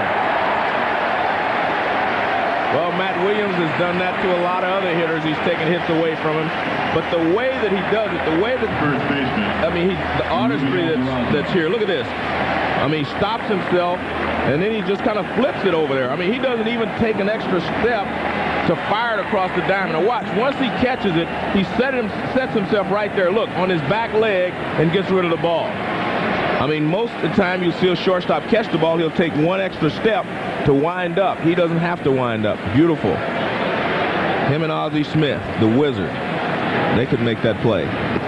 Throw in Omar Vizquel if you want to continue the argument. He plays it a little differently, but this play here is one that both Ozzie Smith and Ordonez specialize in. Look at that. See how he plants his right foot and throws off his back foot? Beautiful. I mean, he had, you know, the regular season, he still has a streak going of 100 consecutive games without an error, which is a major league record. It doesn't count here in the playoffs, so he'll start that streak up next year, opening day. But, I mean, it's just amazing to think that a shortstop could play that many games without an error with the range that he has. It's okay if you don't have a lot of range, but he has all the range in the world, throws off balance, makes all great plays, and he still gets the job done. He's both sure-handed and spectacular. The 0-2 pitch to Durazo is skied to center. Hamilton over with Henderson. Who wants it? Hamilton. Well, the center fielders always should take charge. And speaking of that, that's why they brought Hamilton in. Let's take a look at game 2. This was a fantastic play by Hamilton. I mean, this ball is hit to the deepest part of the ballpark. Hamilton just runs it down and makes a great catch. Kind of reminds you of Tommy Agee. And earlier this inning, in the 5th inning, we saw Dunston misjudge one, and that's part of the reason that they've made the change. But again, you know, Dunston's out of position, so you can't blame him for that. But that play that Hamilton made kind of reminded me of the play Tommy Agee made in '69 when the Mets were beating the Baltimore Orioles. Yeah, Agee made 2 great plays in this ballpark in Game 3 of that World Series. One in left center and one in right center. Called strike, 1-1 to Finley, who singled and grounded out. You see the difference. I said he has to change his patterns a little bit after this is Finley's 3rd at bat. He's been staying away from him, so Finley's looking for the ball away. He came inside with a fastball. You don't want to pitch him inside very often, but you do it just enough to keep him honest.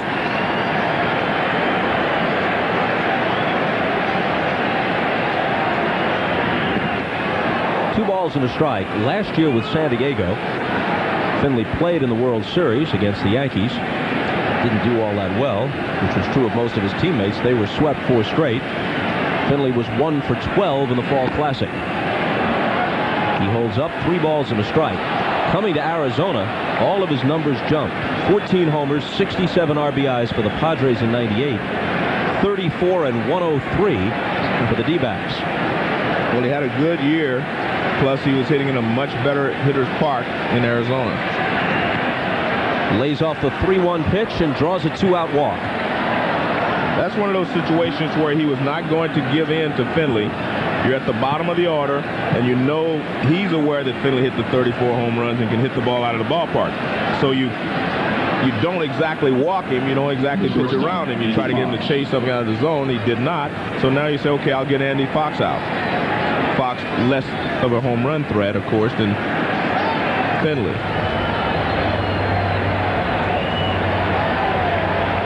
Third walk given up by Reed, who has struck out only 1. His last outing against the Pirates, he went the distance and fanned 12 while walking nobody.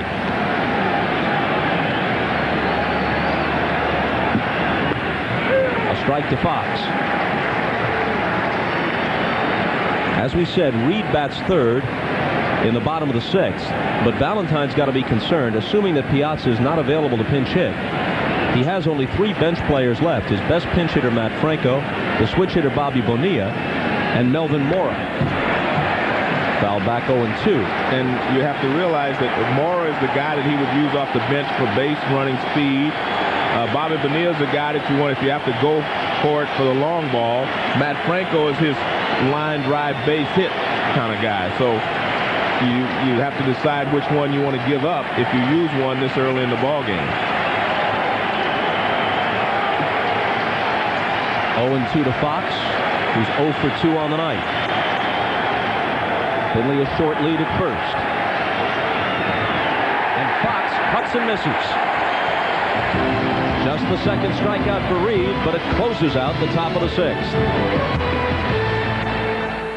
There comes a point. 2 balls and a strike to Pratt. And you see that Holmes is trying to get him out with his breaking ball, and as I said earlier, that's his best pitch. That's his out pitch. Holmes is one of the growing number of relievers who works out of the stretch in all situations, even with the bases empty. And here it comes. He falls behind, 3-1.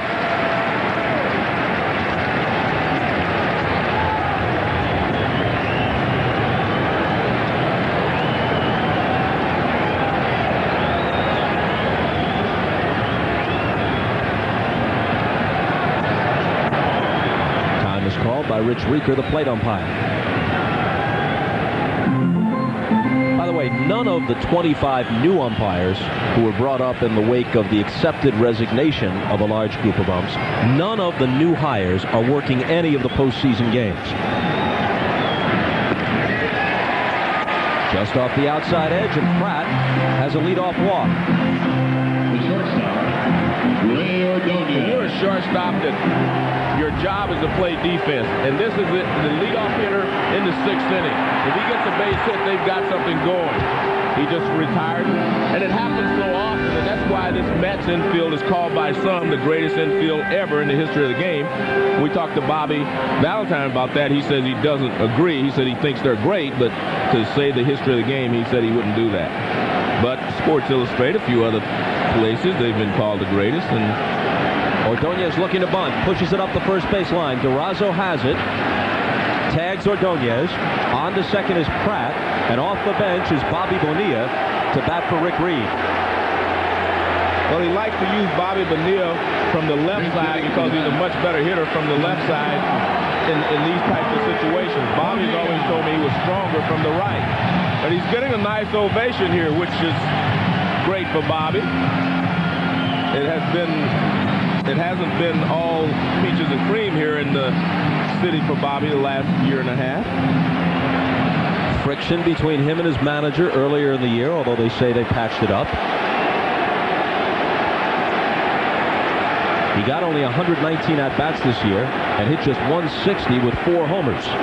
From the left side, he's really a low ball hitter. I mean, that is what he does best. He's just a good low ball hitter. Ball one outside.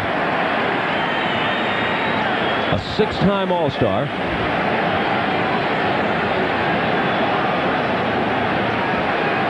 Batting for Rick Reed, who leaves after throwing 6 innings of 4-hit ball and allowing 2 runs.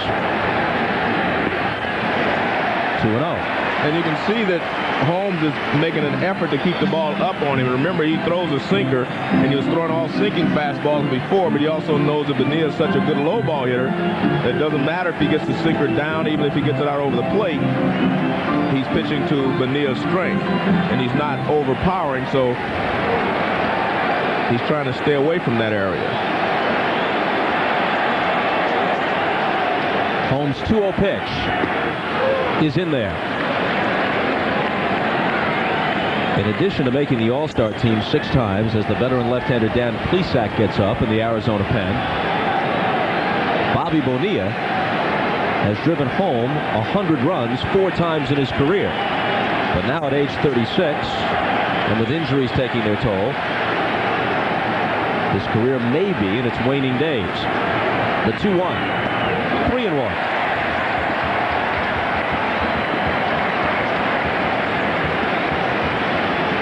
I don't think he's pitching around Bonilla to get to Ricky Henderson, but he just wants to stay out of that low zone with Bonilla, and most of these pitches have been up.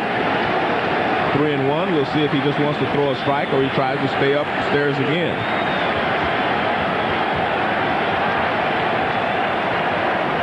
Bonilla sitting on a 3-1 pitch and pops it foul. It's out of play.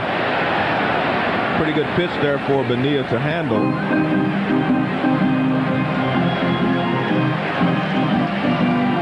This is a fastball. It's not up. It's not down where he wants it, but at least it's not a high fastball as Holmes was trying to throw earlier. That's about a belt-high fastball, a little below.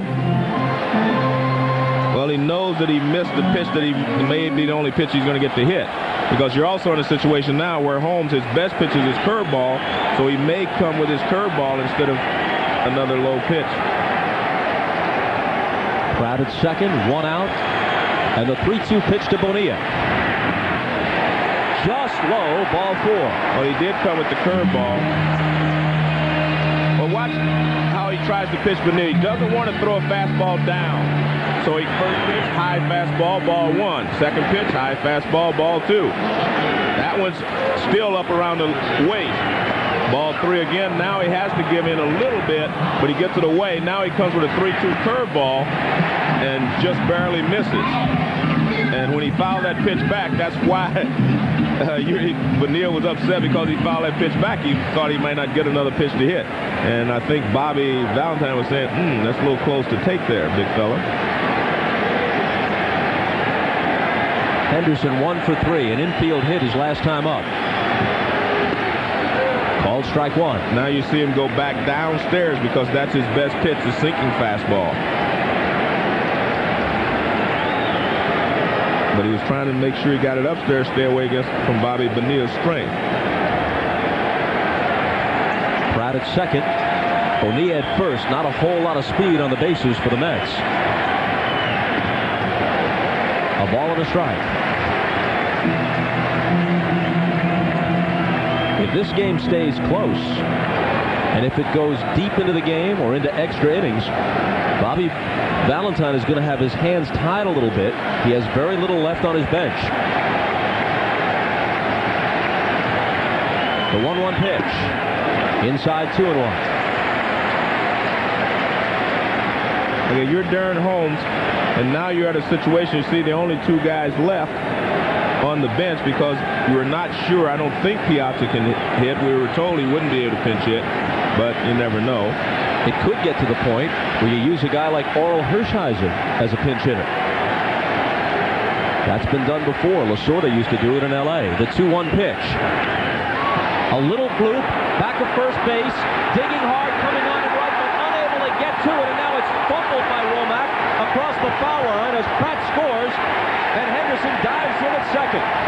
Bonilla to third on the play, 4-2 New York.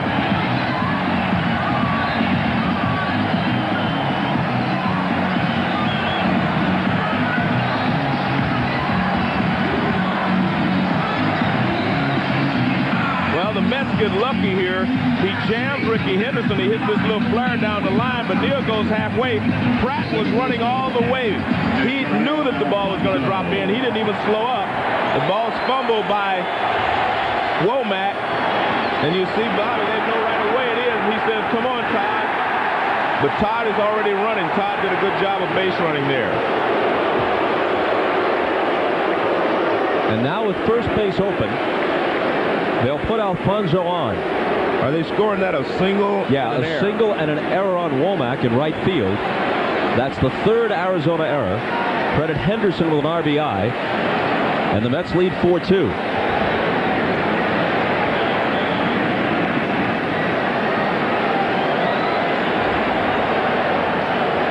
The intentional pass is the 6th walk the Mets have received tonight.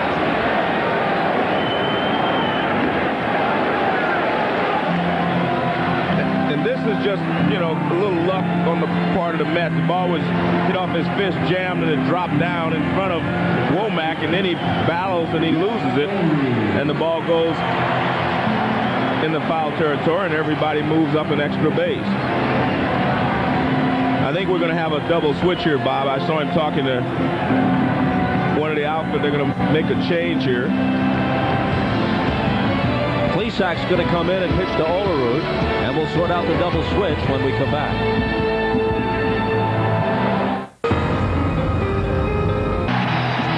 Showalter double switches. Hanley Frias in at shortstop. Andy Fox out. Frias in the 9th spot in the order, which means he'll bat second in the 7th. Plesac in the 7th spot, vacated by Andy Fox, who made the last out in the top half of the 6th. Bases loaded, 1 out. Olerud the hitter. And a strike from Plesac, who at age 37 is in his 14th Major League season. Once one of the game's premier closers, saved 33 with the Brewers in 1989. Showalter said he's been doing a good job of getting that one left-hand route that he's needed him to get out, so this is that situation. He said he's been able to get good left-handed hitters out. There's a difference between just being a guy coming out of the bullpen to get a left-hand route. The good hitters will make adjustments, so it's tougher, obviously, to get them out than it would be just a normal hitter. Bonilla at third, Henderson at second, Alfonso at first, Olerud at the plate with 1 out, and a run already home. A bouncing ball toward the hole at 3. Bonilla scores. Henderson waves to the plate. Womack's throw up the line and not in time. 6-2 New York.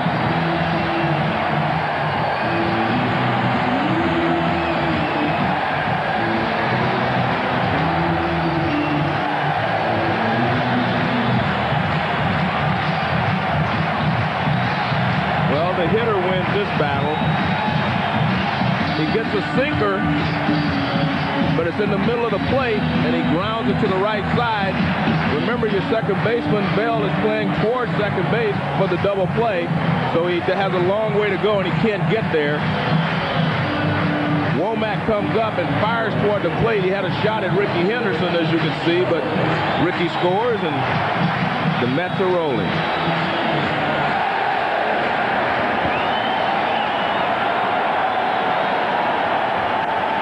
It brings up Cedeno, who's 0 for 1 since taking over in right field for Agbayani.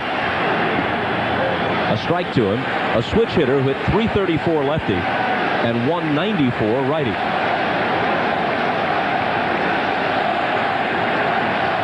There's Mike Piazza sitting there on the bench.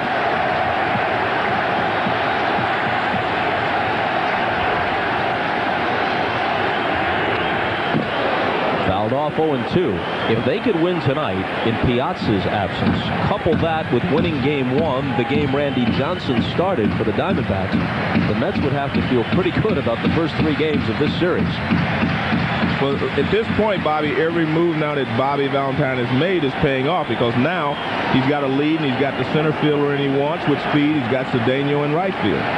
So the defense is there now that he's got the lead. And the 0-2 pitch is lined to left center. Another base hit. Alfonso will score. Olerud on his way to third. Big turn by Cedeno, who settles for an RBI single, and it's 7-2 Mets.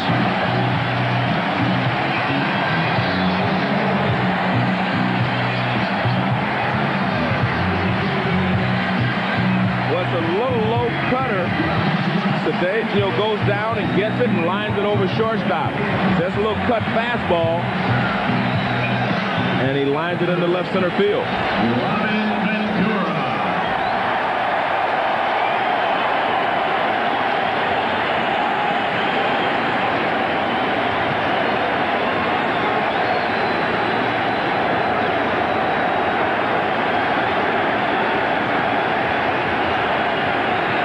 Here's Ventura, 0 for 2 with a walk.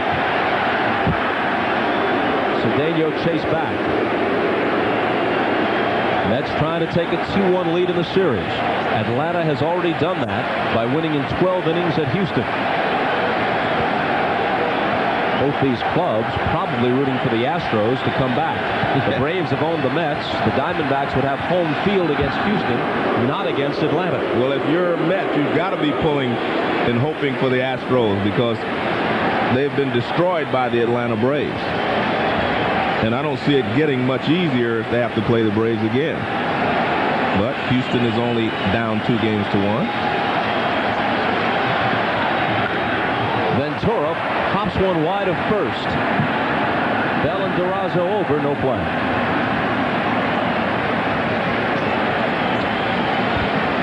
Baseball tomorrow.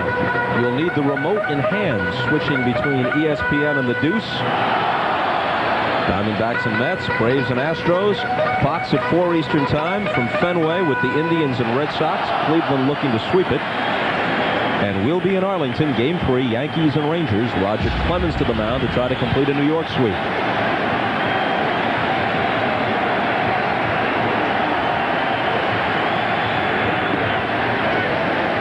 A ball and a strike to Ventura.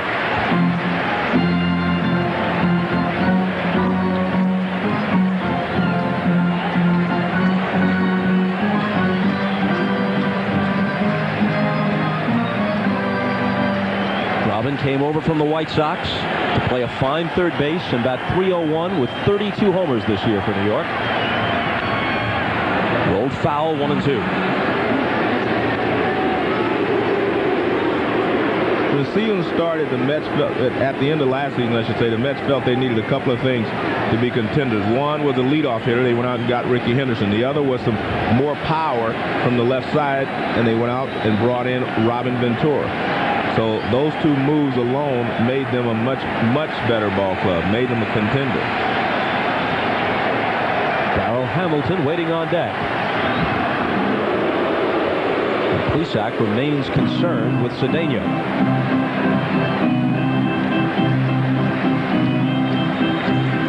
Olerud is the runner at third. Cedeno at first. He stole 66, second in the league, to Womack's 72.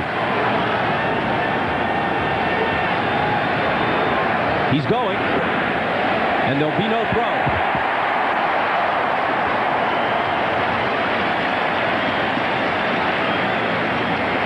Well, it appeared that Kelly Gannett did not know he was going. Now he gets a jump. Now watch the catcher. The catcher, we'll get a chance to see the catcher maybe, but the catcher doesn't appear to know he's going, so he stays down in his crouch. See, now he realizes he's running. So someone did not alert him quick enough. Fouled off 2-2.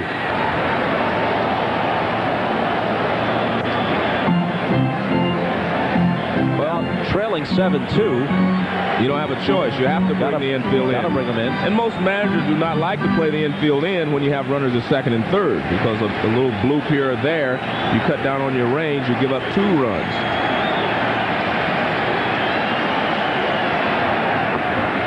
Full count.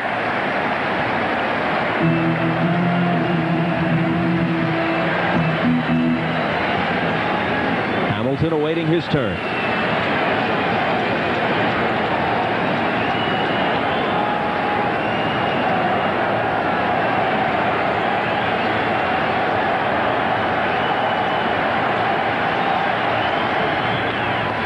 Hit hard, picked up by Bell, looks the runners back, and retires Ventura. Well, the Mets were not going on contact there. A lot of times when you have runners at second and third, you go on contact, and even if they get the runner at the plate, the runner at second moves up.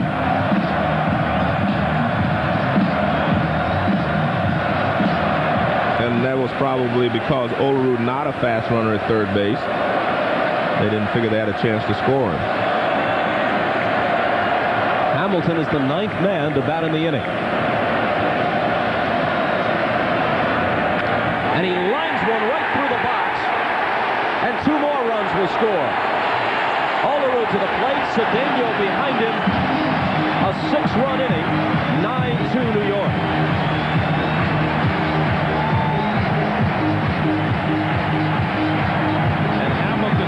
Big hit the last time Reed pitched. I mean, he had a double inside the bag at third base in the big game on Sunday. I'm sorry, not the game that Reed pitched, but on Sunday. There you see that it's either a cut fastball or a little slider. It's not breaking big, so it looks like a cut fastball to me. Hamilton lines it right back through the middle for a base hit.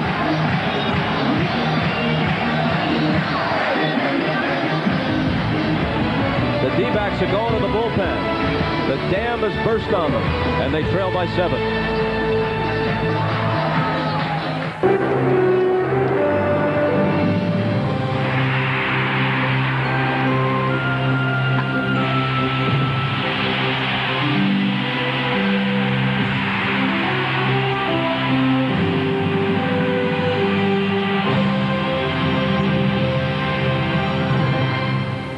This copyrighted telecast is presented by authority of the Commissioner of Baseball and may not be retransmitted in any form. The accounts and descriptions of this game may not be disseminated without express written consent.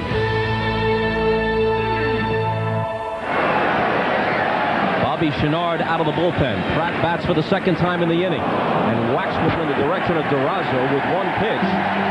Chenard puts an end to the carnage, but not before 6 runs come home, and New York is sitting pretty, 9-2. NBC America West. Offering you the most far-reaching sport utilities on Earth. Ford outfit. Of our old colleague Bob Uecker, because wasn't that the theme song for the Charlie Sheen character in Major League? Yes. Whose pitches were just a bit outside. Ueck, if you're watching, we miss you. We do.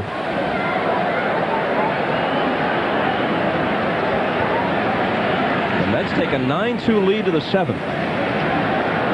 Bobby, this could be, you know, the year of the Mets, as they say, because half an inning ago we were concerned about the fact he only had 2 players left on the bench, Mora and Matt Franco, and now it's a moot point. I mean, he was about to run out of players, and now he has a 9-2 lead, and he has his best defense on the field at this time.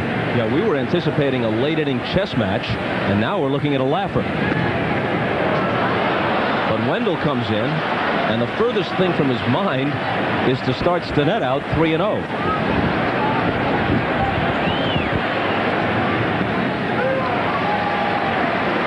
That one's in there.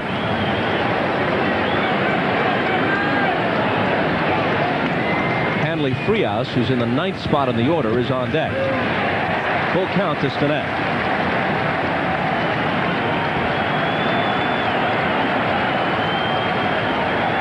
Wendell working quickly, misses inside, and a leadoff walk.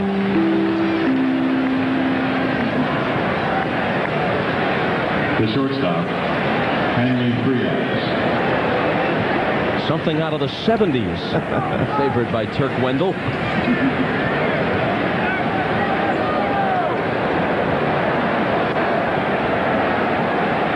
You mean the necklace he's wearing there?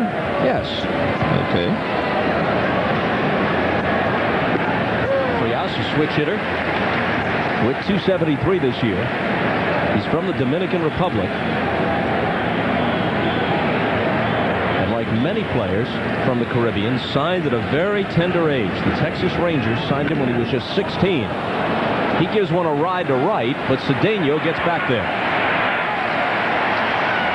One out as Stinnett returns to first. The right fielder, Tony Womack.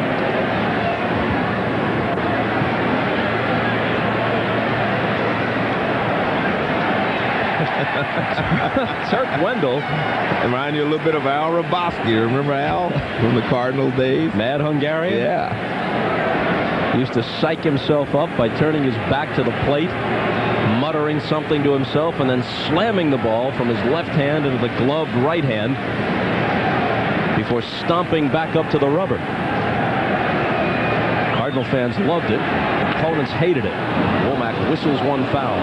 Bob, I'm looking at the part of his necklace that's still hanging out. Looks like two shark's teeth right there. Look at that right there. Look at them, just two of them hanging there. What are we to make of such things?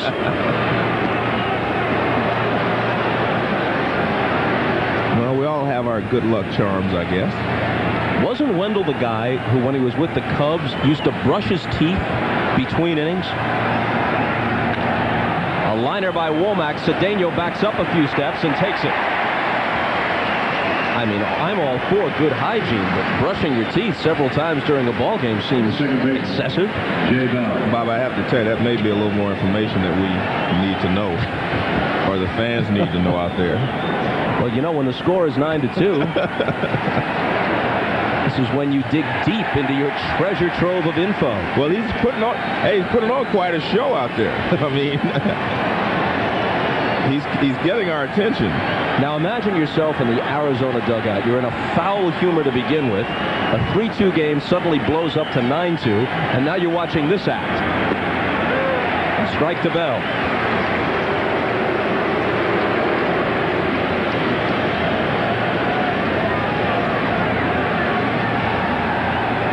Olerud playing behind Stinnett, as you might expect, at first base.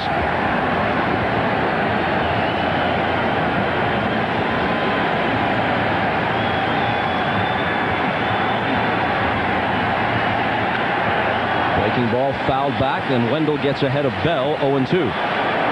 Jay is flied out all 3 times up. And we mentioned earlier, this is the strength, one of the strengths of this Mets ball club is their bullpen. I mean, they've got Franco out there. They still have Benitez. I mean, they've got a good bullpen.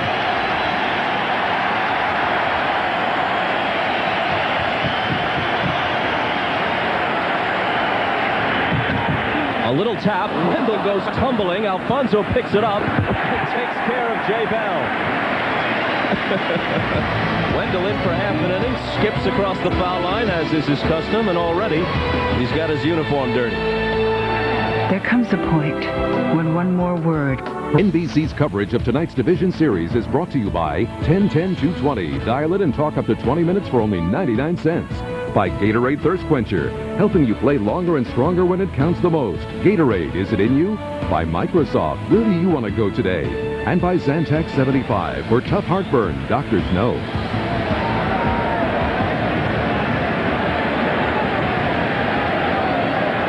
In the bottom of the 7th, Ray Ordonez starts it off, and a treat awaits us. Turk Wendell is on deck. See what he can do with the lumber. He's making sure he's loose.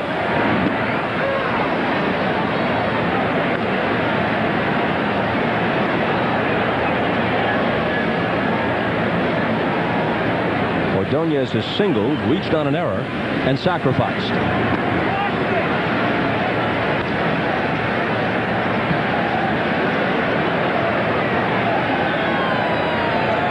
Ordonez took a look down at Cookie Rojas, but what is there to say or to signal except pick out one you like and whack it? 2-2. Chenard still on the mound in a much less crucial situation than the one in which he found himself in the 9th inning of Game 1 when Edgardo Alfonso touched him for the grand slam that won the game for New York. Fastball foul back. Chenard is from Manila in the Philippines. In his 3rd year in the majors, he's been with the A's, the Brewers, and now the D-backs. He was 5-2 this year. His ERA was 2.68.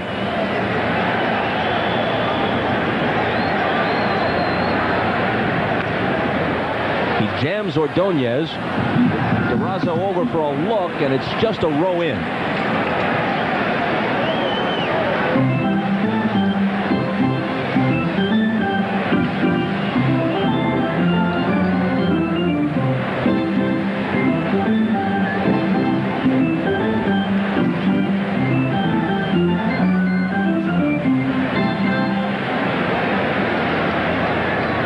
On the verge of taking a 2-1 lead in the series, and they have Al Leiter ready for tomorrow. That was interesting. We talked to both managers about their rotation the rest of the way, and a lot of people felt that they would want to save Leiter for Game 5 if there was one to match against Randy Johnson, but they've decided that if it does go 5, Yoshi would be the 5th game starter, so they're keeping it right in rotation. Valentine told us prior to the game that he would go with Masato Yoshi against Johnson if there is a 5th game in Arizona. Ordonez with a little pop toward Jay Bell. Well, Turk Wendell advances to the plate, and we go to Jim Gray. The pitcher. Bob, you guys were talking about Turk Wendell's necklace. Well, it's comprised of animal teeth and claws. He's got a bear claw, a lion and a cat claw in teeth, a shark tooth, a crab claw. He's a great outdoorsman and a hunter, and he likes to string them together and wear them. And Bob, happy to report, no human teeth. And certainly not his own. He's not losing any of those choppers with the very diligent brushing regimen he follows. I'm trying to figure out why I recognize shark teeth on there when I didn't know that they were animal teeth. Oh, well, you know, the shark shows them pearly white. Oh, okay. Wendell's appearance is brief. He has 2 hits, by the way, in his career in 33 at-bats. Down on strikes in a hurry. But you gotta like Wendell. Yeah. He's 2 for 33 lifetime, but look at him. He expects to get a hit. What's wrong with you?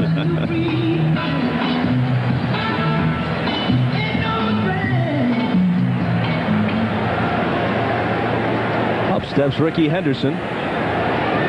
2 for 4 on the night.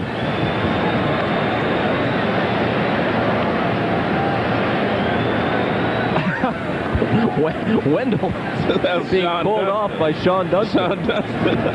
Snap out of it. But in Wendell's case, you're asking him to snap out of a decades-long fog. Well, they're teasing because he was upset because he didn't get a base hit. Slow roller, tough play. Williams bare hands. Henderson beats it. He didn't expect Ricky Henderson to bunt with a 7-run lead. He's playing back deep, and this is just too tough a play. See how deep he is and how far he has to go? There's really no chance to get Ricky Henderson on a play like that. And this is Ricky, and Ricky can smell a base hit. He lets it all go. He didn't even look.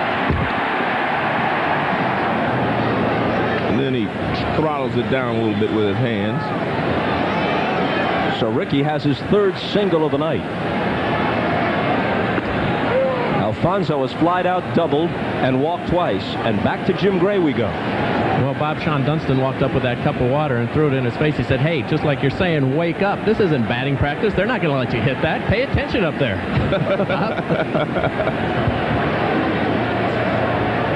This is just in case they have to use Wendell as a pinch hitter somewhere further along in the playoffs. I must tell you, everyday players do get upset when pitchers get base hits that they think they deserve, or when pitchers do come back to the bench upset because they did not get a base hit.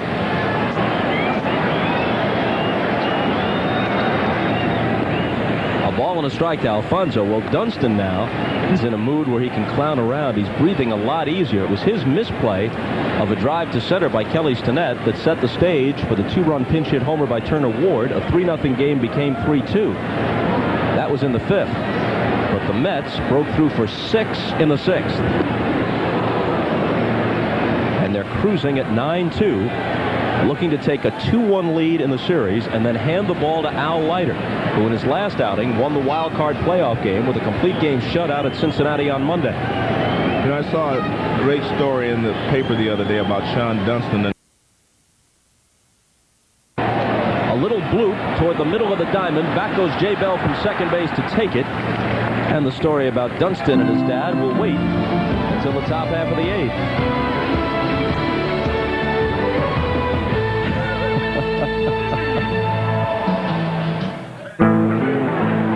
Monday, the string of murders no one cared about. We have reason to believe Tracy's attacker was targeting prostitutes. Is going to end once and for all. We're looking for the man that did this. Nameless victims they refuse to forget. We're going to get him off the street and you will never hear from him again. Law and Order Special Victims Unit, NBC Monday. The Goodyear Blimp Stars and Stripes doing double duty in New York during the playoffs. In the Bronx for Yankees Rangers earlier in the week, and tonight at Shea for the Mets and Diamondbacks. Well, Turk Wendell's stint, both on the mound and at the plate, was brief but entertaining. He's now been replaced by John Franco, who waited a long time to see baseball's postseason.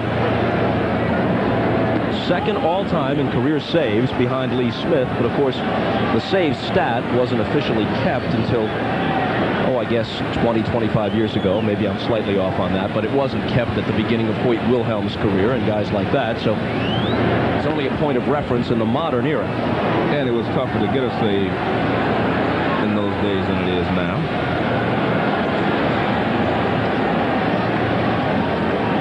Gonzalez, Williams, and Durazo in the Arizona 8th. That one's in there, 2-1. This year, Franco was 0-2. His ERA was 2.88. He started the year as the closer. Then after he was hurt, Armando Benitez came on and took that role away from him. Before he relinquished it, he had 19 saves.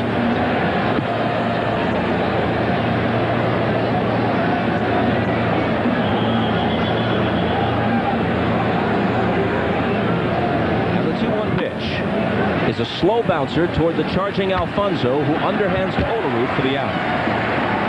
Bob, you know, the fact that they play tonight, they looks like they're going to win without Mike Piazza, and it's an early game tomorrow.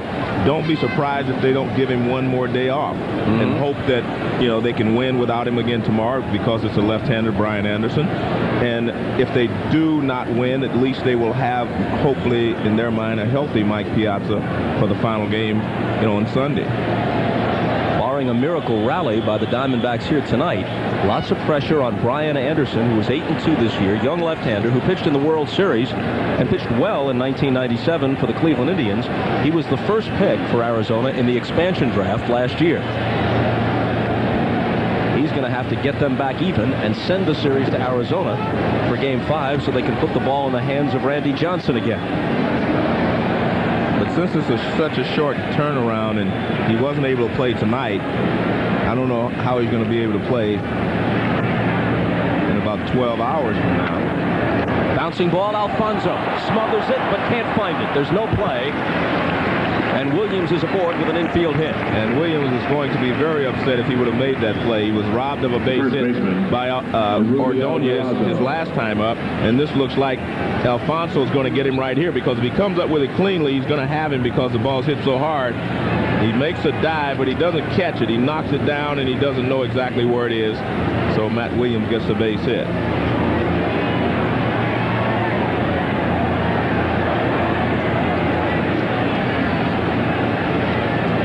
Gives Matt a 2-for-4 night, a pair of singles. Rubio Durazo is 0 for 2 with a walk. Franco's first one to the rookie is on the corner. Must be very strange for John Franco, 5-time All-Star, 3-time Fireman of the Year, to find himself in the game in a situation like this, a 9-2 lead in the 8th. And to be happy about it. He's happy. Double play ball. 1, 2. On to the bottom of the 8th in Queens. 9-2 Mets. 5 things. To work the bottom of the 8th, Arizona calls on the veteran left-hander Greg Swindell, now a reliever, for most of his career a starter, won 18 games for the Indians back in 1988. When he came out of the University of Texas, he was a highly acclaimed prospect, taken #1 in the draft by the Indians in 1986.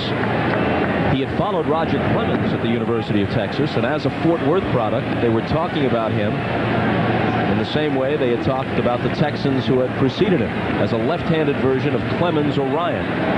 He's had a long career, but not quite that good. 2-0 to Olerud.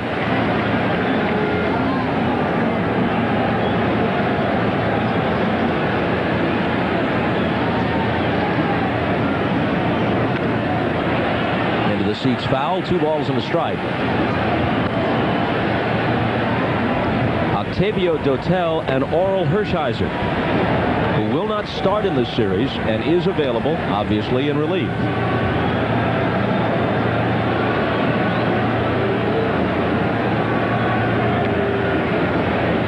And a strike. Now, Hershiser was the starter in the regular season finale against the Pirates on Sunday. So it's possible that Valentine just wants to get him a little bit of work and might call on him in the 9th.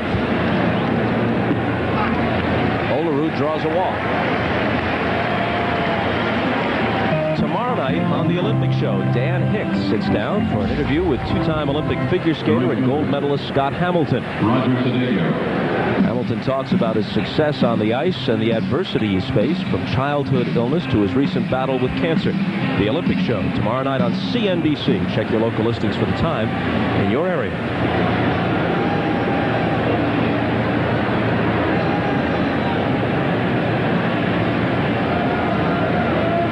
Roger Cedeno taking strike 1. Greg Swindell was 4-0 this year. His ERA 2.51.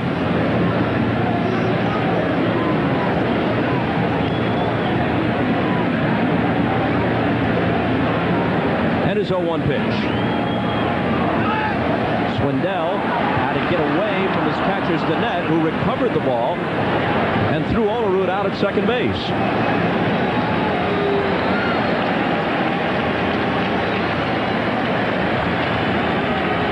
Well, good play here by Dennett. He pounces on this ball very quickly, comes up and fires to second base, and throws a strike, and Olerud out by quite a bit there, a couple of strides. So he's retired 2-4.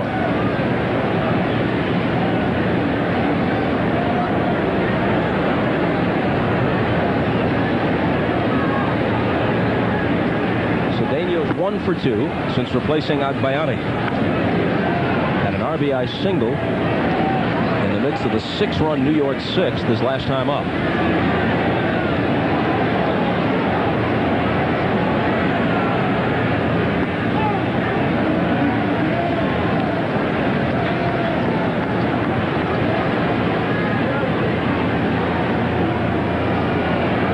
Agbayani started in right field and replaced Mike Piazza in the cleanup spot, and he gave way to Cedeno, who slices this one foul. Full count to the Met right fielder. 1 out, nobody on. Bottom of the 8th. 9-2 New York.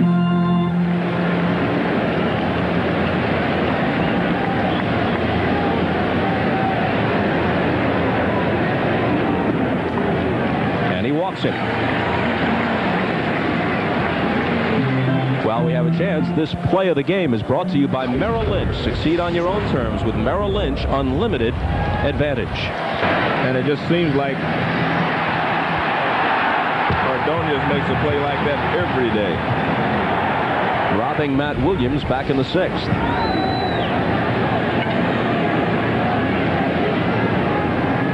Ventura pops it up in the middle of the diamond. Frias calls for it for the second out. Center fielder, Darrell Hamilton. So Swindell walked the first two men he faced. Got a break when Olerud was thrown out trying to advance on what could have been a wild pitch. Now Ventura pops out. And Darrell Hamilton, who was lined to center and singled 2 runs home, stands in.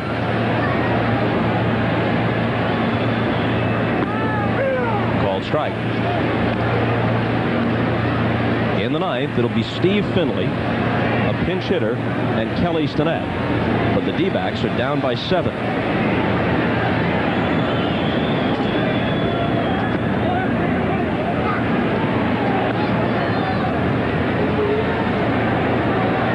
If it's any consolation for Arizona fans, they had the best record in the major leagues against left-handed starters this year, 32-16. That's surprising because they don't do a lot of changes. Bernard Gilkey usually gets in there as a right-hander.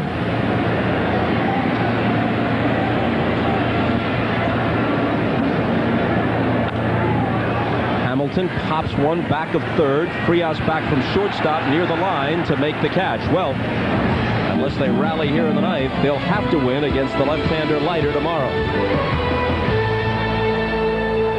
Closets, Kirstie Alley and Oscar De La Hoya sets the record straight. Then on Conan, Rob Reiner, Sheryl Crow, and Conan would like to apologize. All new tonight. 2 out of 3 of our children. NBC's coverage of tonight's Division Series is brought to you by MasterCard. MasterCard, proud sponsor of Major League Baseball and fan of the great American pastime. By Chevrolet, Chevy, we'll be there. By KFC, home of the new tender roast sandwich. At KFC, we do chicken right, in the bucket and now on the bun. And by E-Trade, it's time for E-Trade. Hershiser's first pitch of the ninth is a strike to Steve Finley. For Hershiser, this is his first relief appearance in 10 years, since 1989. Melvin Mora has replaced Ricky Henderson in left.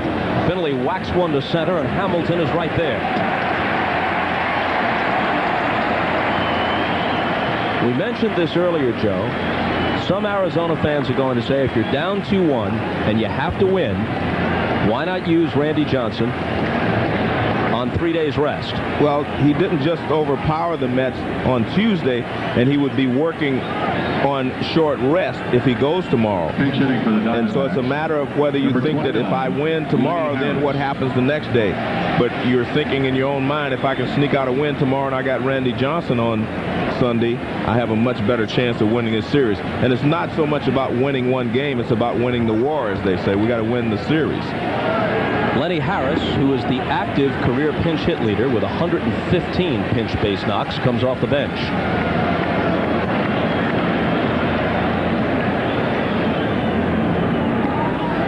Brian Anderson, who is scheduled to be the starter tomorrow for Arizona, was 1-0 against the Mets this year with an ERA of under 2. Al Leiter, who will pitch for New York, 0-1 against Arizona. In a stint of 6 1/3 against the D-backs, he allowed 5 earned runs. So if you're Arizona, you actually have to like that matchup. And as I mentioned, Arizona has done well this year, best in the majors against lefties, 32-16, plus throw in the victory in Game 2 against Met left-hander Kenny Rogers. So they're hoping that behind Anderson they can get even tomorrow, and then they would feel that the advantage would be theirs going home for Game 5 Sunday, and with Randy Johnson on the mound, despite the fact that Johnson has now lost 6 consecutive postseason decisions. Dating back to 1995, and foul ground Ventura retires Lenny Harris.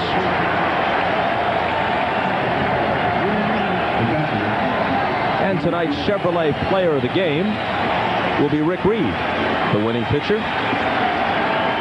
6 strong innings. Gave up the 2-run pinch hit homer to Turner Ward, but he'll be the winner tonight. And we also might add that John Olerud had a couple of votes. Because he drove in 3 of the Mets' runs in this ball game.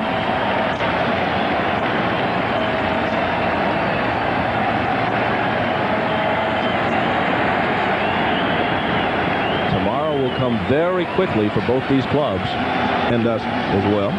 Less than 14 hours from now, they'll throw the first pitch of Game 4.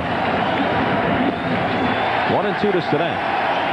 Orel Hershiser hasn't been used often in relief, but a memorable appearance came during the '88 LCS in this ballpark. In an extra inning Game 4, Lasorda used him out of the pen. That's fouled off. In the midst of his great Cy Young season with all the consecutive scoreless innings, the game went extra innings after Mike Scioscia hit a ninth-inning homer off Dwight Gooden when it looked like the Mets would go up 3-1 in the series, and he had to go to Hershiser, who gave him a strong relief stint. The Dodgers won the game in extra innings, won Game 5 the next day, and then eventually, behind Hershiser, won the series in 7. Then Hershiser came back to beat Oakland twice in the World Series.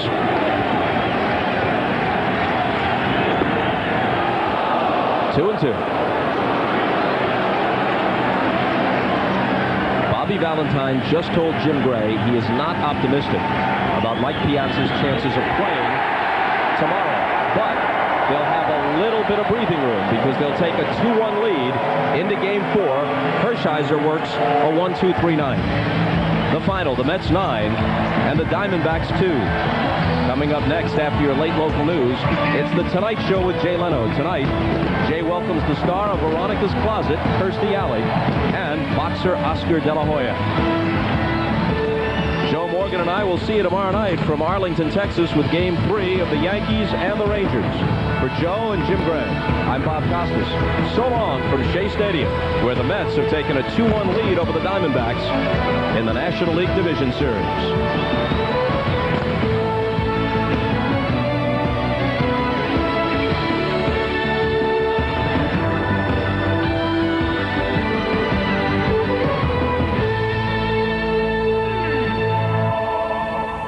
The New York Yankees.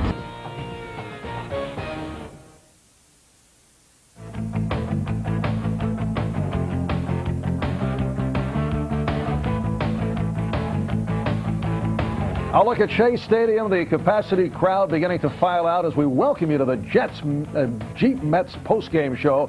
And we are with you immediately following every Met and Yankee postseason game, all the highlights and interviews from the media room and from the locker room. Hi, everybody. I'm Marv Albert, and we are delighted to be joined by one of the Mets' premier players of all time, certainly no stranger to postseason competition. That is Keith Hernandez, who just saw the Mets knock off the Arizona Diamondbacks by the score of 9-2 to take a 2-1 lead in this best-of-5 series. And once again, a strong performance by Rick Reed. Rick Reed, I know 2 springs ago, I coached in the minor leagues and did some work in the big league camp. And he was a replacement player, and he was the most impressive pitcher I saw in spring. He wasn't afraid to throw his fastball, wasn't afraid to throw it in tough situations. And he has just been, to me, he is the Mets bulldog. I have nothing but praises for him. And he was a guy who was not immediately accepted by his teammates because, as you mentioned, he was a replacement player. Correct. An unfortunate situation, but still, I just think that, let bygones be bygones. He has been an integral part of this Met ball club. And now a intriguing decision for Arizona manager Buck Showalter. Does he go with Brian Anderson, who was 8-2 with that high ERA, 4.57, a guy who got a lot of support during the season, a guy who got an opportunity because Todd Stottlemyre was rehabbing, or do you go back with Randy Johnson on 3 days rest in a must-win situation? How do you play it? Well, it's a tough call. It's 3 days rest, and he threw 138 pitches in the Game 1, so he wasn't out there and threw 90 pitches. So, there's an old saying, when you're in playoff time, you've got all winter to rest. If they lose one more ball game, it's sayonara. So it's a tough choice. If I was a manager, gosh, I don't know. I mean, it's just indicative that you have a championship team, a team that won over 100 games, and they don't have pitching depth. I mean, you have to go and pitch a starter on a 3 days rest. I would go with him. Yeah, indicative of what's going on in baseball because of expansion. Correct. There's just not enough pitching going around. It's the team that won 100 ball games. But then if you go with Randy Johnson tomorrow afternoon, that means, and if he does win, you go back to Arizona Game 5, and then here's the pressure on Brian Anderson. Understand that too, but you're also got a home crowd at least. I mean, the Mets are in a catbird seat right now. They've won the. They're up a game in the series. They got their ace going, Leiter, who pitched a big ball game to get him there. So things are looking the Mets' way right now. All right, the Mets with the 9-2 victory, as you saw the game concluding moments ago. We'll take a look at some of the highlights from tonight. First of all, the big news early, Mike Piazza sitting out, not in the starting lineup, hurting with that bruised left thumb, so Todd Pratt was in the lineup. Third inning, the Mets jumping in front. John Olerud had a big night. Soft line drive to left. Alfonso coming home, testing the arm of Luis Gonzalez, and makes it home safely. Olerud advancing to second on the throw. Mets up 2-0. Two batters later, Robin Ventura with the ground ball to first. Arizona gets the force at second, but the relay by Andy Fox high and far. Omar Dahl slow to cover, and it costs. Dahl frustrated as the Mets take a 3-0 lead. To the fifth, pinch hitter Turner Ward facing Rick Reed, and he sends one high and far over the wall. Two-run home run. Arizona right back in it, now down 3-2. But the Mets blow it open in the sixth. They score 6 times. Ricky Henderson with the bloop to right, and it drops in front of Tony Womack, who then bobbles the ball. Pratt would come in and score. Bobby Valentine and company up by the count of 4-2. Two batters later, John Olerud adding to that lead. Here is Olerud, base hit right field through the hole. Bobby Bonilla lumbering home. Ricky Henderson also comes around. The Mets put 6 on the board in the sixth. They bat around. Buck Showalter now in a must-win scenario as the Mets take game 3. A look at the line score. Mets 9-11-0.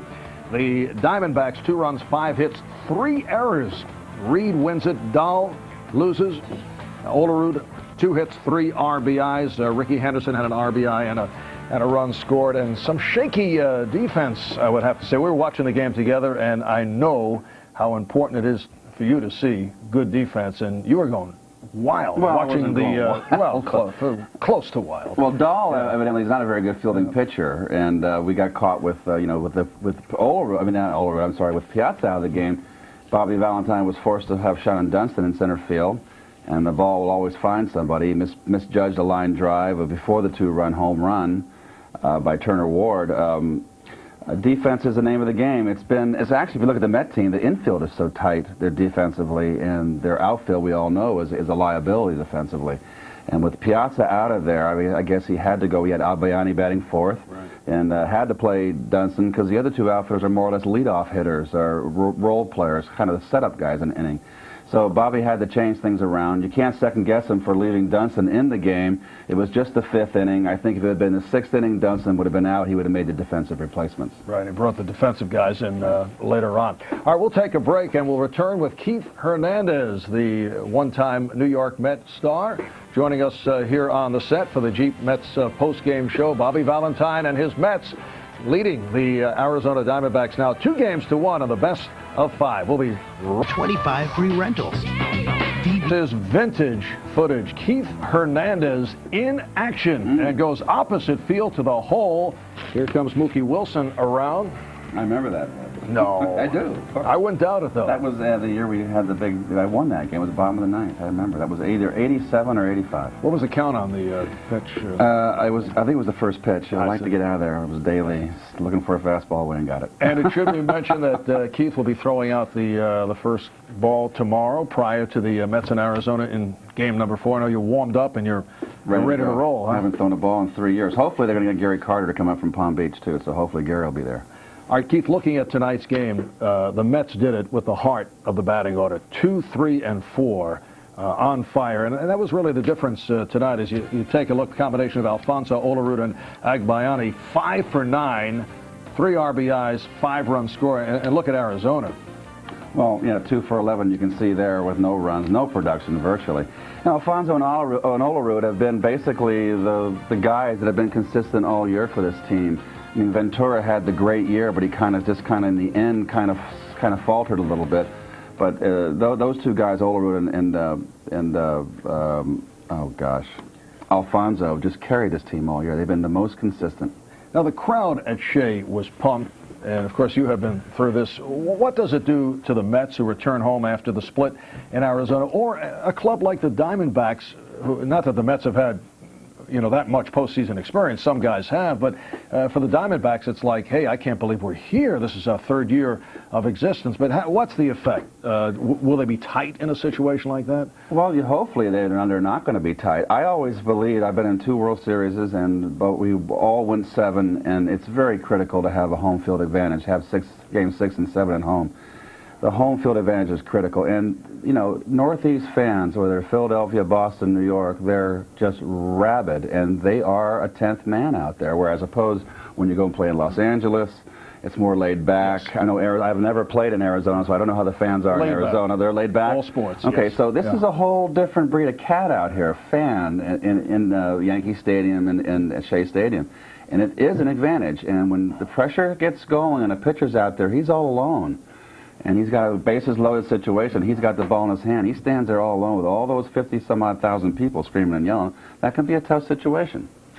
We mentioned Mike Piazza sitting out tonight. Todd Pratt was the starting catcher. NBC, before signing off, had the report that Jim Gray talked with Bobby Valentine, and he said that Piazza question mark for tomorrow. Now, Piazza, more than any other Met, may be feeling the effects of the long season. Looks to be a bit exhausted, as we saw the first couple of games, and he's bothered by the injured thumb.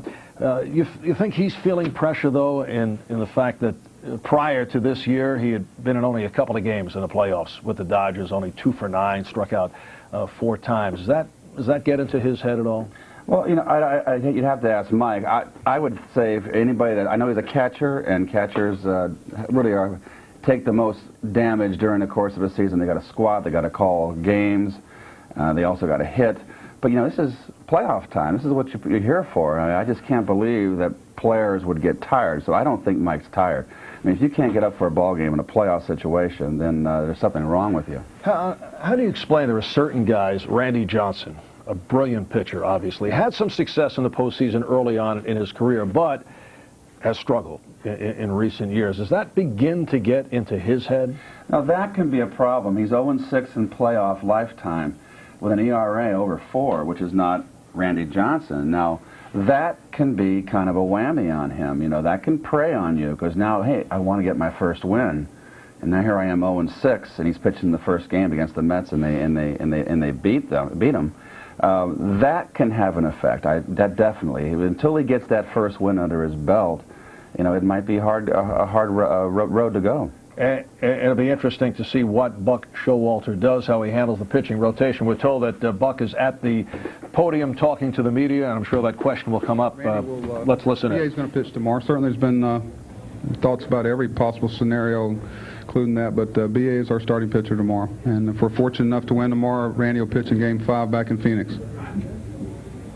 Another question for Buck?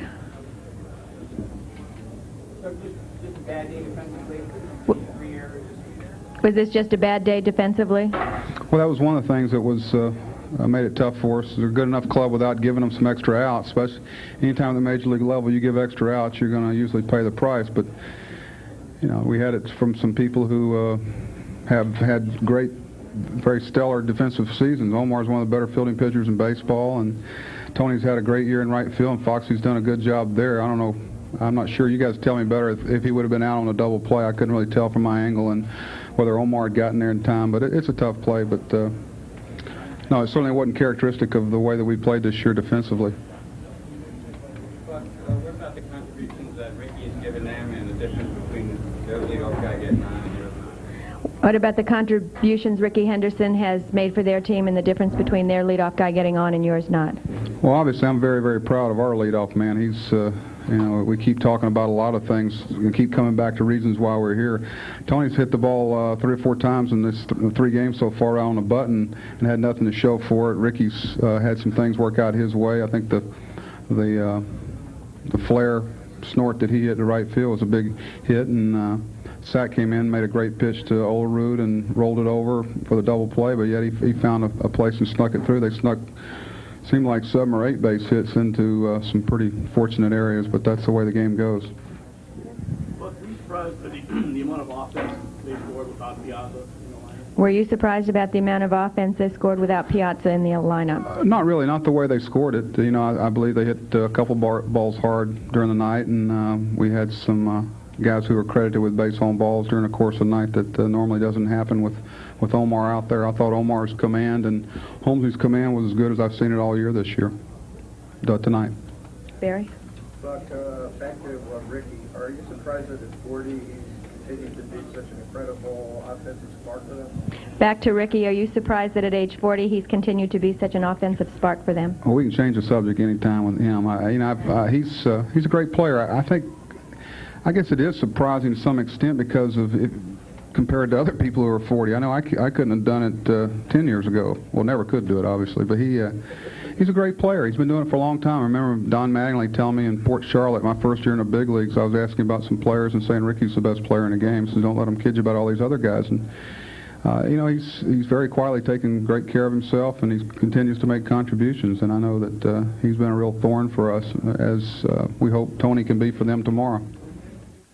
All right, Buck Showalter confirming that it will be Brian Anderson. It will not be Randy Johnson on 3 days rest. So if there is a fifth game back in Phoenix, Randy Johnson will get the call. Brian Anderson, 8-2 in the regular season, had that high ERA and a lot of pressure on Anderson. Well, you know, pressure is what you put on yourself, and there's always a positive way to look at it. You know, if you're Mr. Anderson, it's your manager is showing the confidence in you, and that's one way to look at it. Take a positive approach. He's been 8-2 for. He's won 8 ball games, no matter what his ERA is and how many runs they've scored. He's 8-2, and that's a doggone good record. He has received a lot of support. He's been in some high-scoring ball games. The guy's been around. He's pitched earlier in his career with the Indians and the Angels. What about Omar Dahl? He said he's a good fielding pitcher. Well, if anybody's watching that game out there, the way he fielded those 2 balls over the bunt and the swinging bunt, it was just it's not the way it's done. And the ground ball back up at the middle. So maybe it's just we were talking earlier. He's nerves. He's first time he's pitched in a playoff game at Shea Stadium. You find might have been a little bit tight. And Buck being very supportive. Yes, of course. Manager has to be. All right, a 9-2 victory for the Mets over Arizona. We're going to check in with the Met broadcast crew out at Shea. Matt Laughlin is alongside Howie Rose and Fran Healy. Let's go to Shea. Marv, the fans here at Shea Stadium were treated to their first playoff game in 11 seasons, and the Mets did not disappoint them, hitting on all cylinders, and now they take a 2-1 lead in this best-of-5 series. So all the pressure on the Arizona Diamondbacks, who must win 2 straight to advance.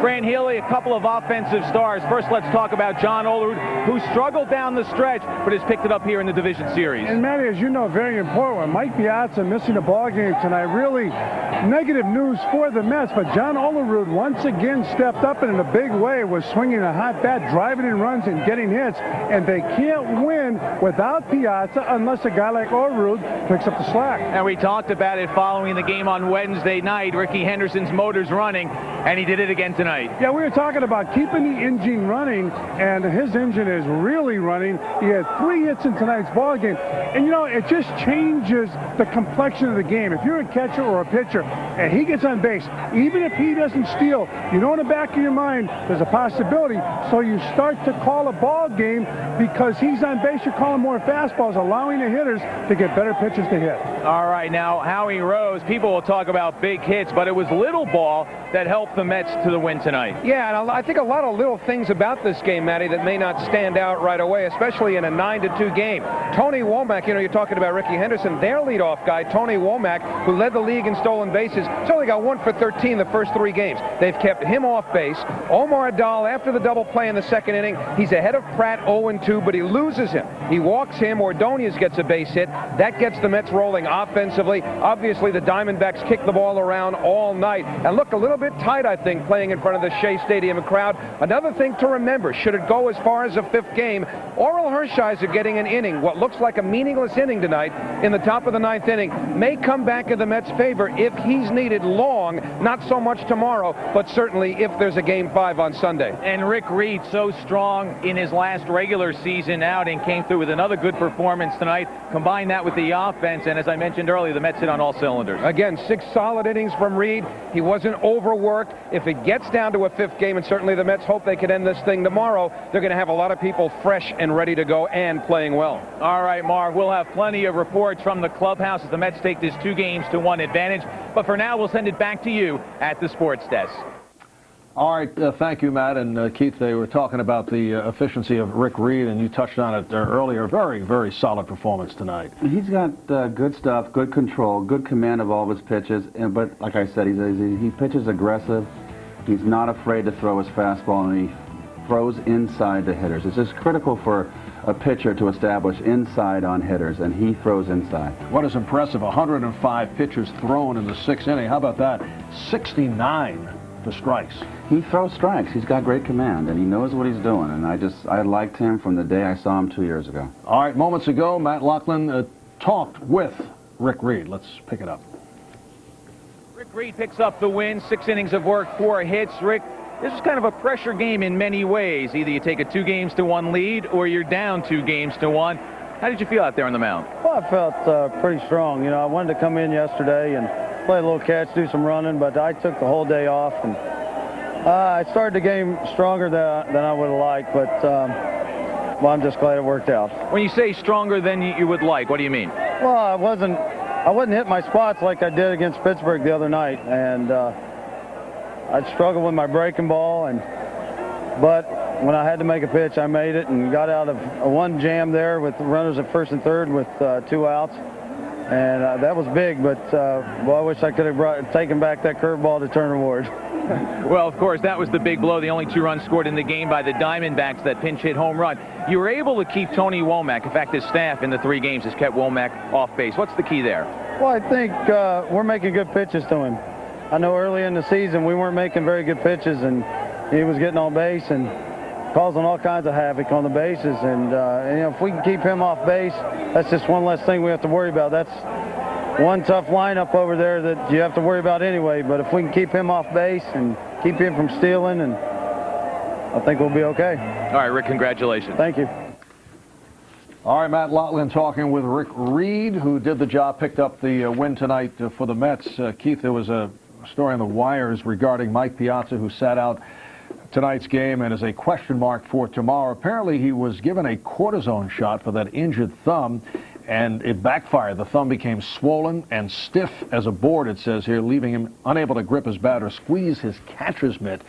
Does not sound good for tomorrow. Well, one injury you don't want to have is to your hands or your wrist, and cortisone shots are great anti-inflammatories, and they're kind of a last-ditch effort if you want to get someone out there to play. But if he can't play the rest of the series, hopefully with the win tonight, maybe they can rest him tomorrow. They win, and he'll be ready for the championship playoff series. Let's not get that far ahead yet. Let's win tomorrow. Right, the Braves to start time. I will help one client succeed. Then I will help another. I will seek answers to questions others wouldn't bother to ask. Je n'aurai pas toujours la solution, mais je réussirai à la trouver. I will rush to the defense of facts. I work for JP Morgan. I work for JP Je Morgan. travaille pour JP Morgan. Trabajo en JP Morgan. I work for JP Morgan. What will it take to build this company? To get ready for prime time on the web. How can we do everything a little faster? Okay, a lot faster. When they're looking for answers, more CIOs, more webmasters, more people look to Compaq than to any other computer company in the world. Limits? What limits? Compaq. Better answers. Hey guys, if you have thinning hair, call 1-800-HAIR-CLUB now, and we'll send you our new 40-page hair loss update. It covers the most up-to-date information on hair growing drugs and methods, as well as Hair Club's most natural-looking, non-surgical hair development to date. You don't feel any difference in this hair, this hair. Now that I am a Hair Club client, I would never go back. Call 1-800-HAIR-CLUB now and get your free booklet. That's 1-800-HAIR-CLUB. Former Mets superstar Keith Hernandez styling at Shea. He hopes the Mets will knock out the D-backs. This has been a presentation of ESPN, the worldwide leader in sports. proud to be celebrating our 20th anniversary. For more, log on to ESPN.com, part of the Go Network, go.com. ESPN Radio has you covered. All 4 playoff games today can be heard on ESPN Radio. Mets and D-backs, Braves at Houston. Later this afternoon, Cleveland at Boston. And tonight, the Yankees against Texas, 7:07 Eastern, begins the coverage from ESPN Radio. Your chance to vote for the baseball player of the decade for the 1940s, the Yankee Clipper and the Splendid Splinter, 2 of the choices for player of the 40s. DiMaggio hit safely in a record 56 straight in 1941, winning the MVP in that year in 1947.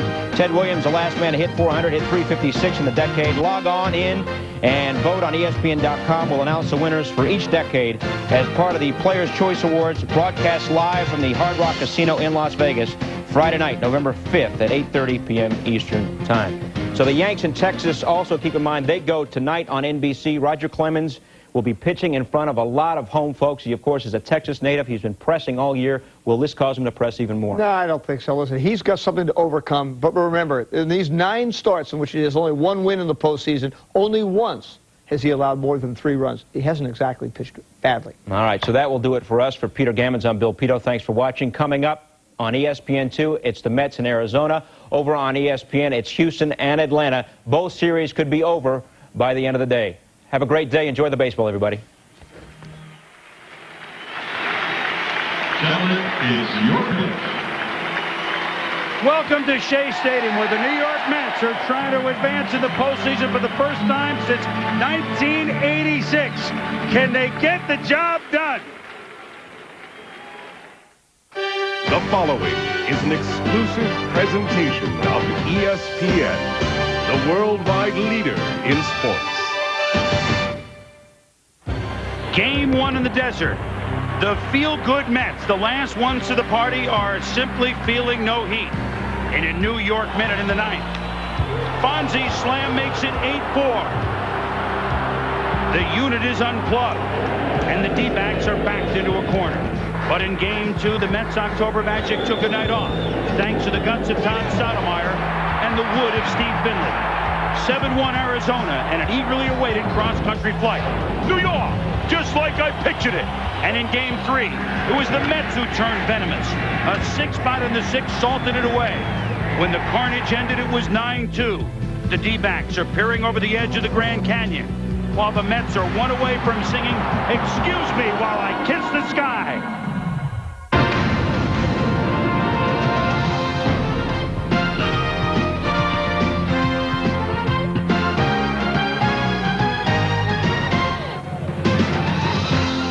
You gotta believe those familiar signs are out again. Can the Diamondbacks hold on, or can the Mets close them out? That's what the fans have come to see. Game 4 of the National League Division Series. The Mets hosting the Diamondbacks, leading 2-1. Hello once again, everybody. I'm Chris Berman. So glad you could be with us here. Afternoon fall baseball in New York. It's turned out to be a very pleasant day. Temperatures maybe at 70 degrees, and will it be pleasant for the New York Mets and their fans? A week ago at this time, they were just hoping to get in the postseason. And now, in the span of 20 hours here in the Big Apple, they can go from a 1-1 tie in the series to a 3-1 win and move on to the next round, the National League Championship Series. Working with me, as always, is Ray Knight. And Ray, they have Al Leiter on the mound, who pitched perhaps the best game all year by the Mets. That 2-hit performance at Cincinnati, complete game, getting him into the postseason. They've got the Diamondbacks reeling. They've got the crowd on their side. Momentum was a little bobble doll named Mr. Met. You wouldn't fool me. Tough draw for the Diamondbacks.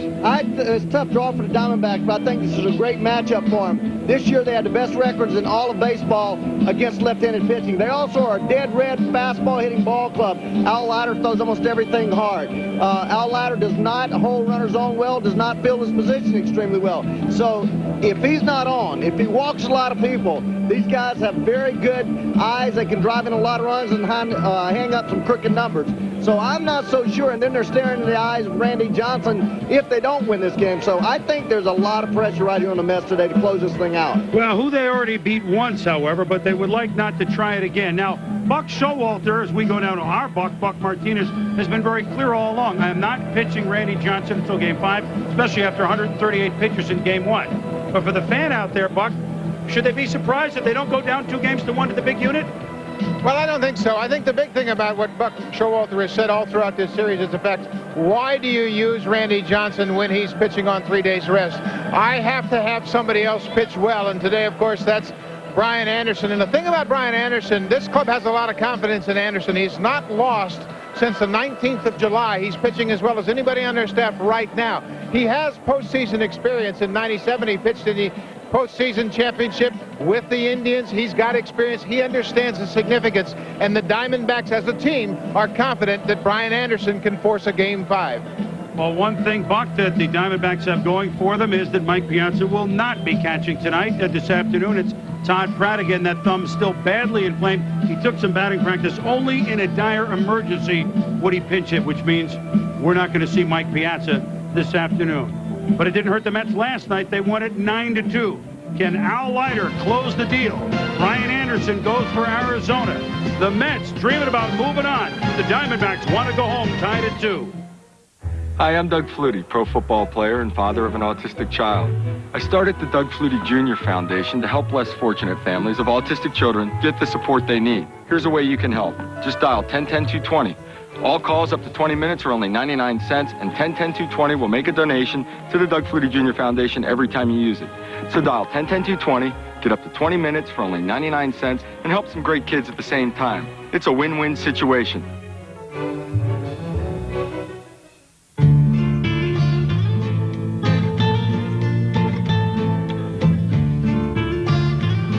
Stop assuming that just because you're hugging one of these, you can't have a car that was made for hugging these. Alero, with the road-hugging active response system. Start feeling connected. Alero by Oldsmobile. Start something. This is life.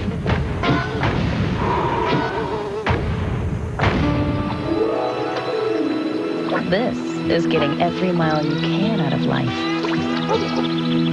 And this is how you get there. Kelly Safari radials are engineered for long mileage. Of course, that's no guarantee you'll live harder or go farther. Just an invitation.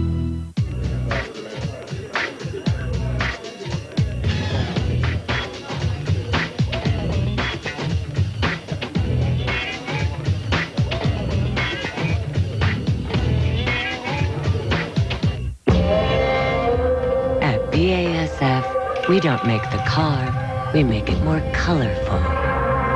We don't make a lot of the products you buy, we make a lot of the products you buy better. BASF.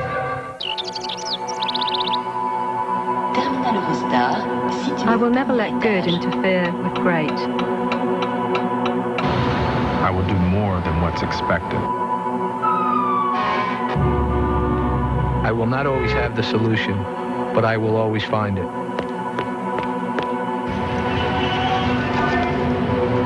Я работаю в банке JP Morgan. I work for JP Morgan. I work for JP Morgan.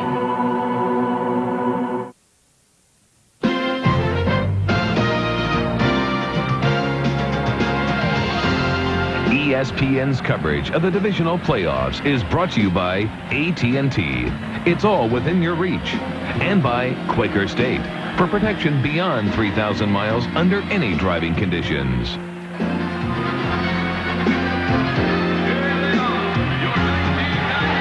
Welcome to Shea Stadium, where 4 times in their history the Mets have had a chance to close out a series in the postseason, and they have done it all 4 times.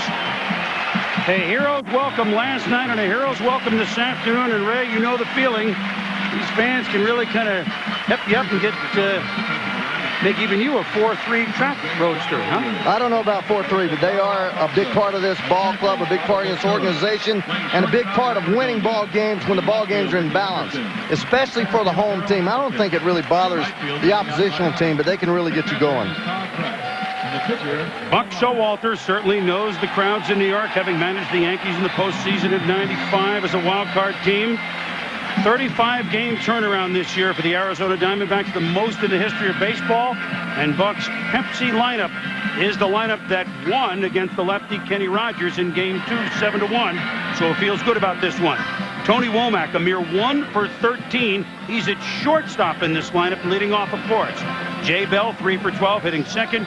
Luis Gonzalez had a pair of hits in the opener and hitless the last 2 games. Matt Williams was hitless in Game 1, but has come on to go 5 for 12 in Games 2 and 3 now. Greg Colburn, who contributed at first base, hitting fifth. Steve Finley, 4 for 9 with 5 ribbies in Game 2, hitting 6th. Bernard innocent until proven guilty, the one-time Met in right field. Kelly Stinnett has caught all 4 games. Brian Anderson to hit 9th against the man who, well, you could say he's pitched the 3 most important games for the New York Mets this year, left-hander Al Leiter. Boy, he's been the guy that has picked them up when they've been down to stop losing streaks. You see there what he did this year, 3, 13, and 12. The thing that concerns me is those 209 hits and 93 base on balls. That's 300 and some odd runners allowed, and that's when he gets in trouble. What Al Leiter features is a fastball, cutter, slider, slow curveball that he's developed over the years, and a changeup, but pretty much comes right at you. You'll see him establish the fastball on the inside part of the plate, then try to backdoor that breaking ball. So behind the plate for the 2nd straight game, Ray, it's Todd Pratt, who's a good defensive catcher. Boy, I talked to the pitchers on this staff, and they say that he attends all the meetings. He's got a lot of good ideas. He studies hitters real well. They really enjoy throwing to him. Obviously, he's not the offensive threat that Piazza is, but he makes up a big difference back there defensively. And how about this? His first at-bat as a New York Met was July 4th, 1997. He had a 2-run homer off Al Leiter, then a member of the Florida Marlins, soon to be the world champion Florida Marlins. So turnabout is fair play, and Pratt behind the plate. And we're ready to roll. The Mets infield is outstanding, have yet to make an error in the first 3 games, and Arizona made 3 last night by comparison. Tony Womack, and do they need to get him going, Ray? He leads off. He's played both short, which he's playing this afternoon, in right field. 1 for 13 in the series. They got some big boppers behind them, but they need the speedster aboard. The major league leader in stolen bases. We're underway at Shea Stadium with a late arriving crowd. Not because they're not anxious, because, what a surprise, traffic here in New York.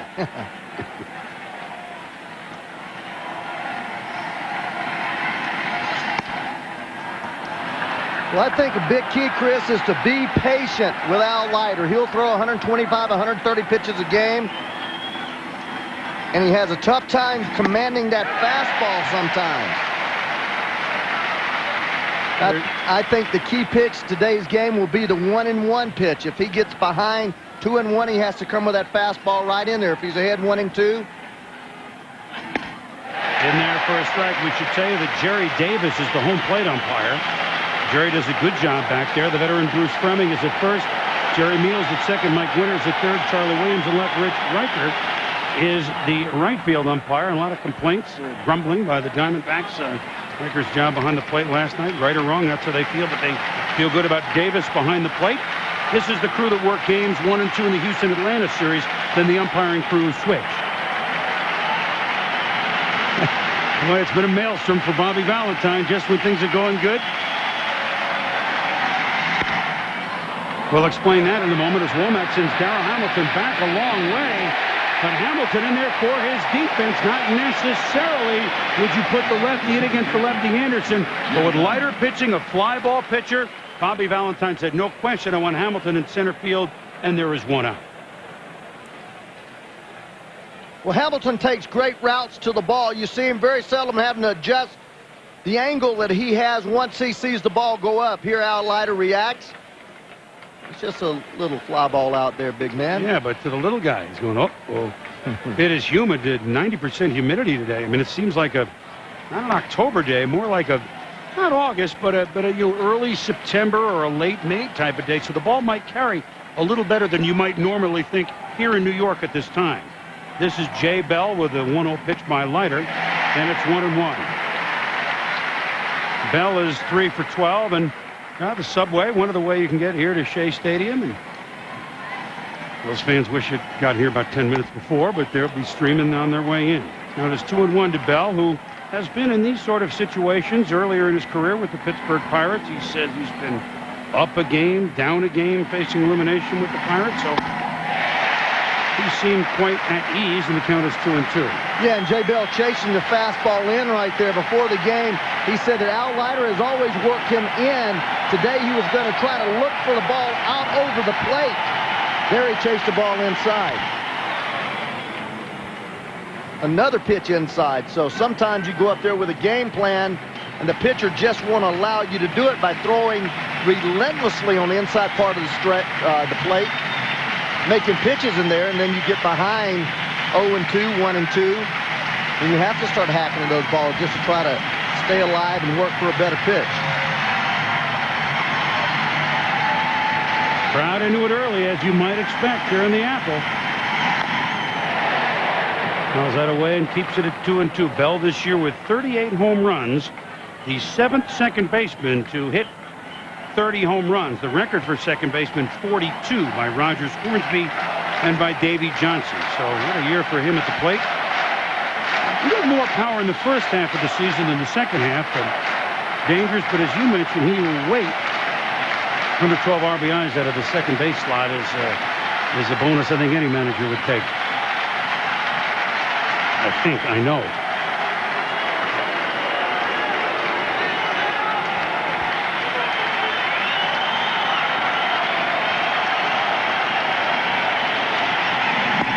Inside, the count is full. We mentioned the 3 big games that Leiter pitched.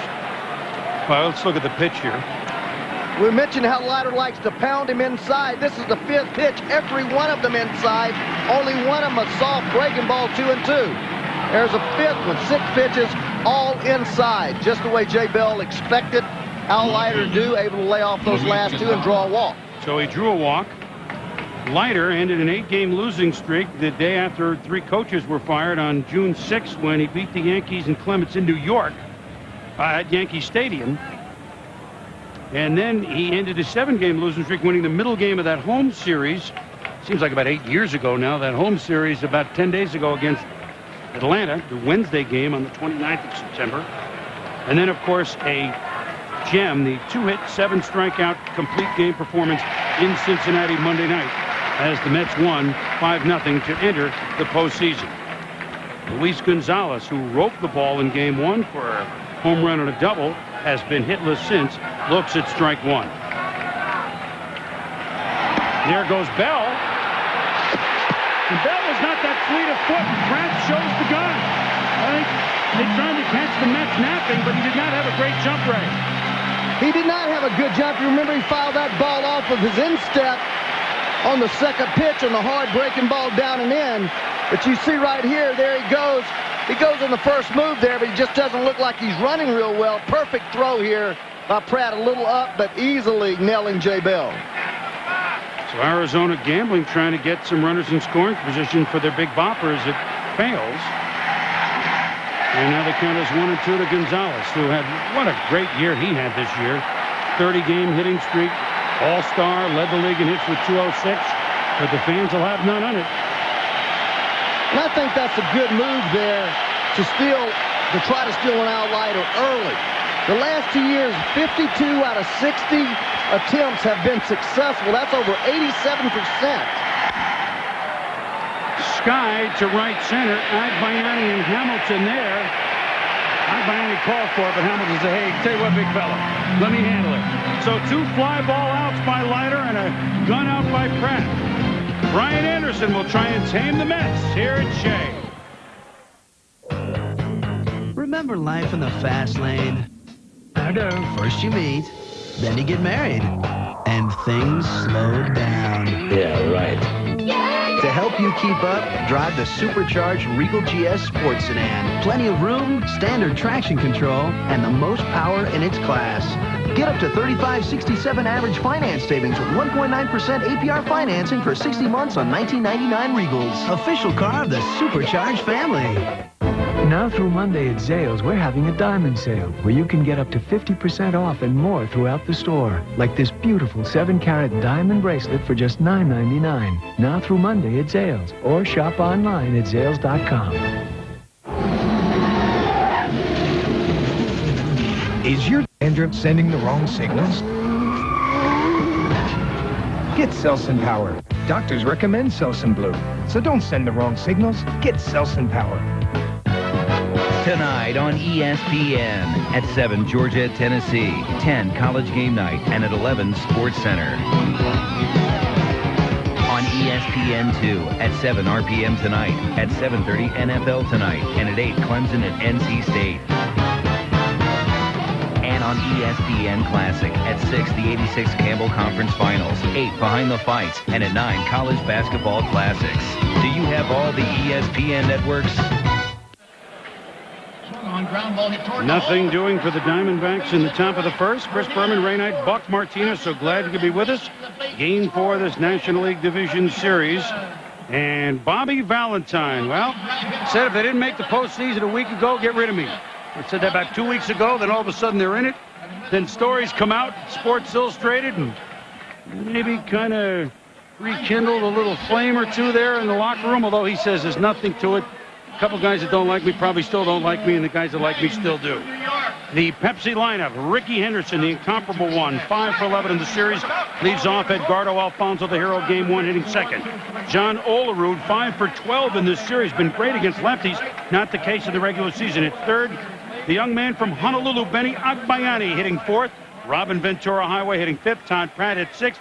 Darrell Hamilton, the 7-hole. Ray Ordonez, what a play he made last night on Matt Williams, hitting eighth. Al Leiter hitting ninth against the left-handed, one-time first-round draft pick, Brian Anderson. 6'1", 183 pounds, age 27. Has a terrific move. You see there, the 4.57 under an average, 144 hits. Doesn't walk anybody. Comes right at people. Throws his fastball. Great changeup and a slider. Ricky Henderson uncharacteristically swinging at the first pitch. And one up, one down. Bernard Gilkey makes the play in right field. Ricky made an out here, but now Ricky. Well, this going in, so you see the difference of the leadoff hitters. And, well, we said Womack has to get going. Henderson has been going. I'm surprised to see him swing at the first pitch, right? Well, I think that everybody knows that Brian Anderson comes at you early with a fastball or a slider, and then he tries to get you out with a changeup. So the best pitch you may see against him is the first pitch fastball. This is Edgardo Alfonso. Homered in the first inning. They support Al Leiter in that game at Cincinnati, giving them a lead. Of course, homered in the first inning at Arizona and grand slammed in the ninth inning in Arizona the next night for 5 RBIs to give the Mets that exciting 8-4 win. Well, he's thrown 3 pitches, 3 strikes, and that is vintage Brian Anderson. He comes right at you. He's got great confidence. We had a lot of sound bites with him. Very focused. 4 pitches, 4 strikes. Got something brewing already in Game 4 at Houston. Let's go to the judge, Bill Pito. All right, Chris, this game can be seen on ESPN. Chipper Jones, who has walked 5 times in the first 3 games of this series. At the plate, 1 on a third, 1 out. Carl Everett, the catch. Andruw Jones tagging. Andruw Jones scoring. And the Braves have the lead, 1-0 in the bottom of the first inning. All right, Billy, thank you. What a game that was yesterday, Ray, as John Olerud stepped to the plate. But, you know, of all the Braves pitchers, all of them, and of course Millwood, what he did in Game 2, and there's no bigger money pitcher, for my money, than John Smoltz, the guy on the hill there. Well, he relishes that role. He relishes this role. John Olerud, hey, just give me a lefty in the postseason. Just walk him on in. So Olerud now 6 for 13. Coming off his 2 for 4, I'm sorry, Ray, last night with the 3 ribbies. Just another fastball. You see it again up, out over the strike zone, right down the middle. Didn't hit it that sharply, a little short on the back, but always seemingly right in the middle of the baseball. Line drive after line drive. Think about the spot that this young man, Benny Agbayani, with Piazza sitting last night and now this afternoon, was put in. I mean, he wasn't even on the Mets as they headed north. 30th round draft pick. 27 years of age. And oh, by the way, Game 3 of the postseason, the series tied 1-1. Why don't you clean up for me tonight, big guy? And he goes 2 for 2. And Bobby Valentine said, Benny always delivers. He was all smiles. He's always in a good mood. What a nice kid. And what a great job for the Mets. Became one of the favorites here of the fans when he went on a home run binge, as you pointed out in the first 2 games, Ray. We've seen a lot of fastballs to see if we can get around on it. Once they figure that out, okay, let's try something else. Yeah, they need to throw in fastballs in off the plate. When you lift your front leg this big, you have to get it back down in order to hit. So it's a timing mechanism, but you time everything basically off the fastball. So he hasn't become a good off-speed hitter yet. Hits this pretty well to left field, but right at Luis Gonzalez makes a few steps, and the Mets drain all the route. We played one here in New York. The big fella, Matt Williams, coming up for Arizona in a scoreless game. Mom, Dad, if I'm paying rent, I gotta have a better breakfast than this. Mark. I know there's some dietary restrictions at the table, but no way. What would you like, Mark? Potatoes, sausage, eggs. Would you like me to serve that to you in a nice warm skillet? That would be great. What does this look like? A Holiday Inn? Want a better breakfast? Try our award-winning Best for Breakfast menu at today's Holiday Inn. In 16 years, John Elway took over 19,000 snaps. Through it all, he always had good things to say about his offensive line. When asked why he chose to play in Denver, Elway pointed to his lineman and said, "Why Denver? I like being surrounded by mountains." Expect more from an original. Original Coors, brewed a mile high. Coors in a yellow can. Now that's original.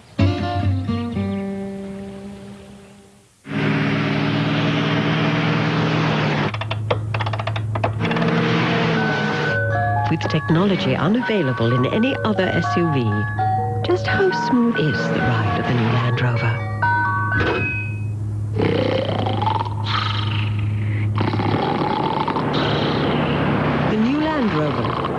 Technology you'll be comfortable with. Your Land Rover retailer has something else you'll be comfortable with. Great lease rates on a Discovery. Today, I consider myself the luckiest man in baseball because I just found out that Wendy's Bacon Mushroom Melt is back. Wendy's delicious Bacon Mushroom Melt. When you gotta have one, you gotta have one.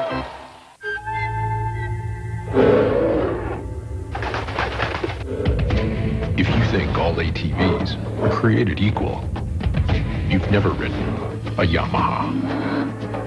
The new Kodiak 400 Automatic and Big Bear 400 from Yamaha.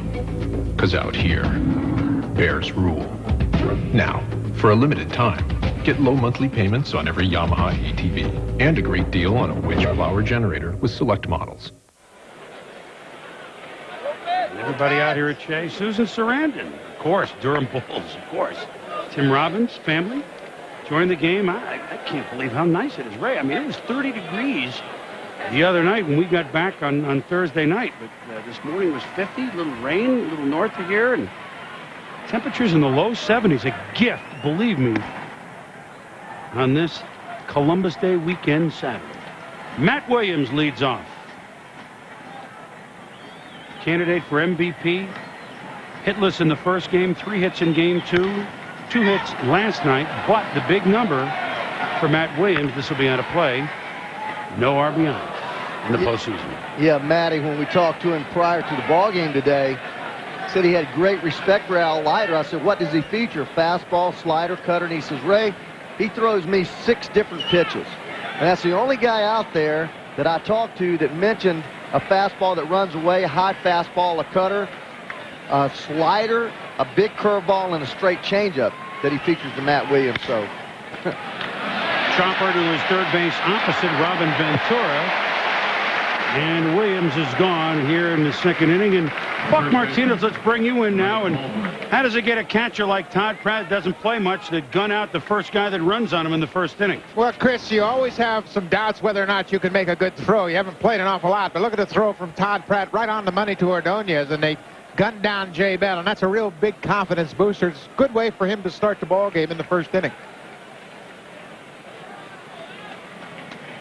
Greg Colburn platoons at first base with Rubio Durazo. A straight left-right combination. Of course, Travis Lee began the year at first base, but he slumped, injured ankle, and Durazo was an unbelievable story. And Colburn really contributed in that second game. Whoa! Oh, man. That could have taken prisoners down there because there's not a lot of chance to move here. Adding to what Buck said, as you see what tears a sign. No, wait a minute. We're going to bill him for that. He ripped our banner. We spend a lot of money on those banners. New York Mets have stolen 8 bases this series. Arizona have yet to put one on the board. In fact, Ricky himself has 6 stolen bases, and everybody else in postseason, their teams don't have that many. Atlanta has 3, Houston has 2, Cleveland has 2. So Ricky's stealing more bases than all the other teams out there. He does that in real life anyway. Yes, he does. Right? Yes, he does. Colburn was aboard 3 or 4 times in that second game and had a bases-loaded walk. Double.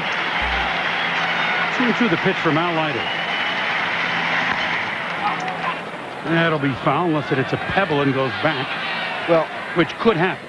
Well, this is what the Diamondbacks talked about exclusively, the hitters on the Diamondbacks. Al Leiter likes to work inside, likes to pitch inside, probably as well as any left-hander in the league. He can do it 3 ways with his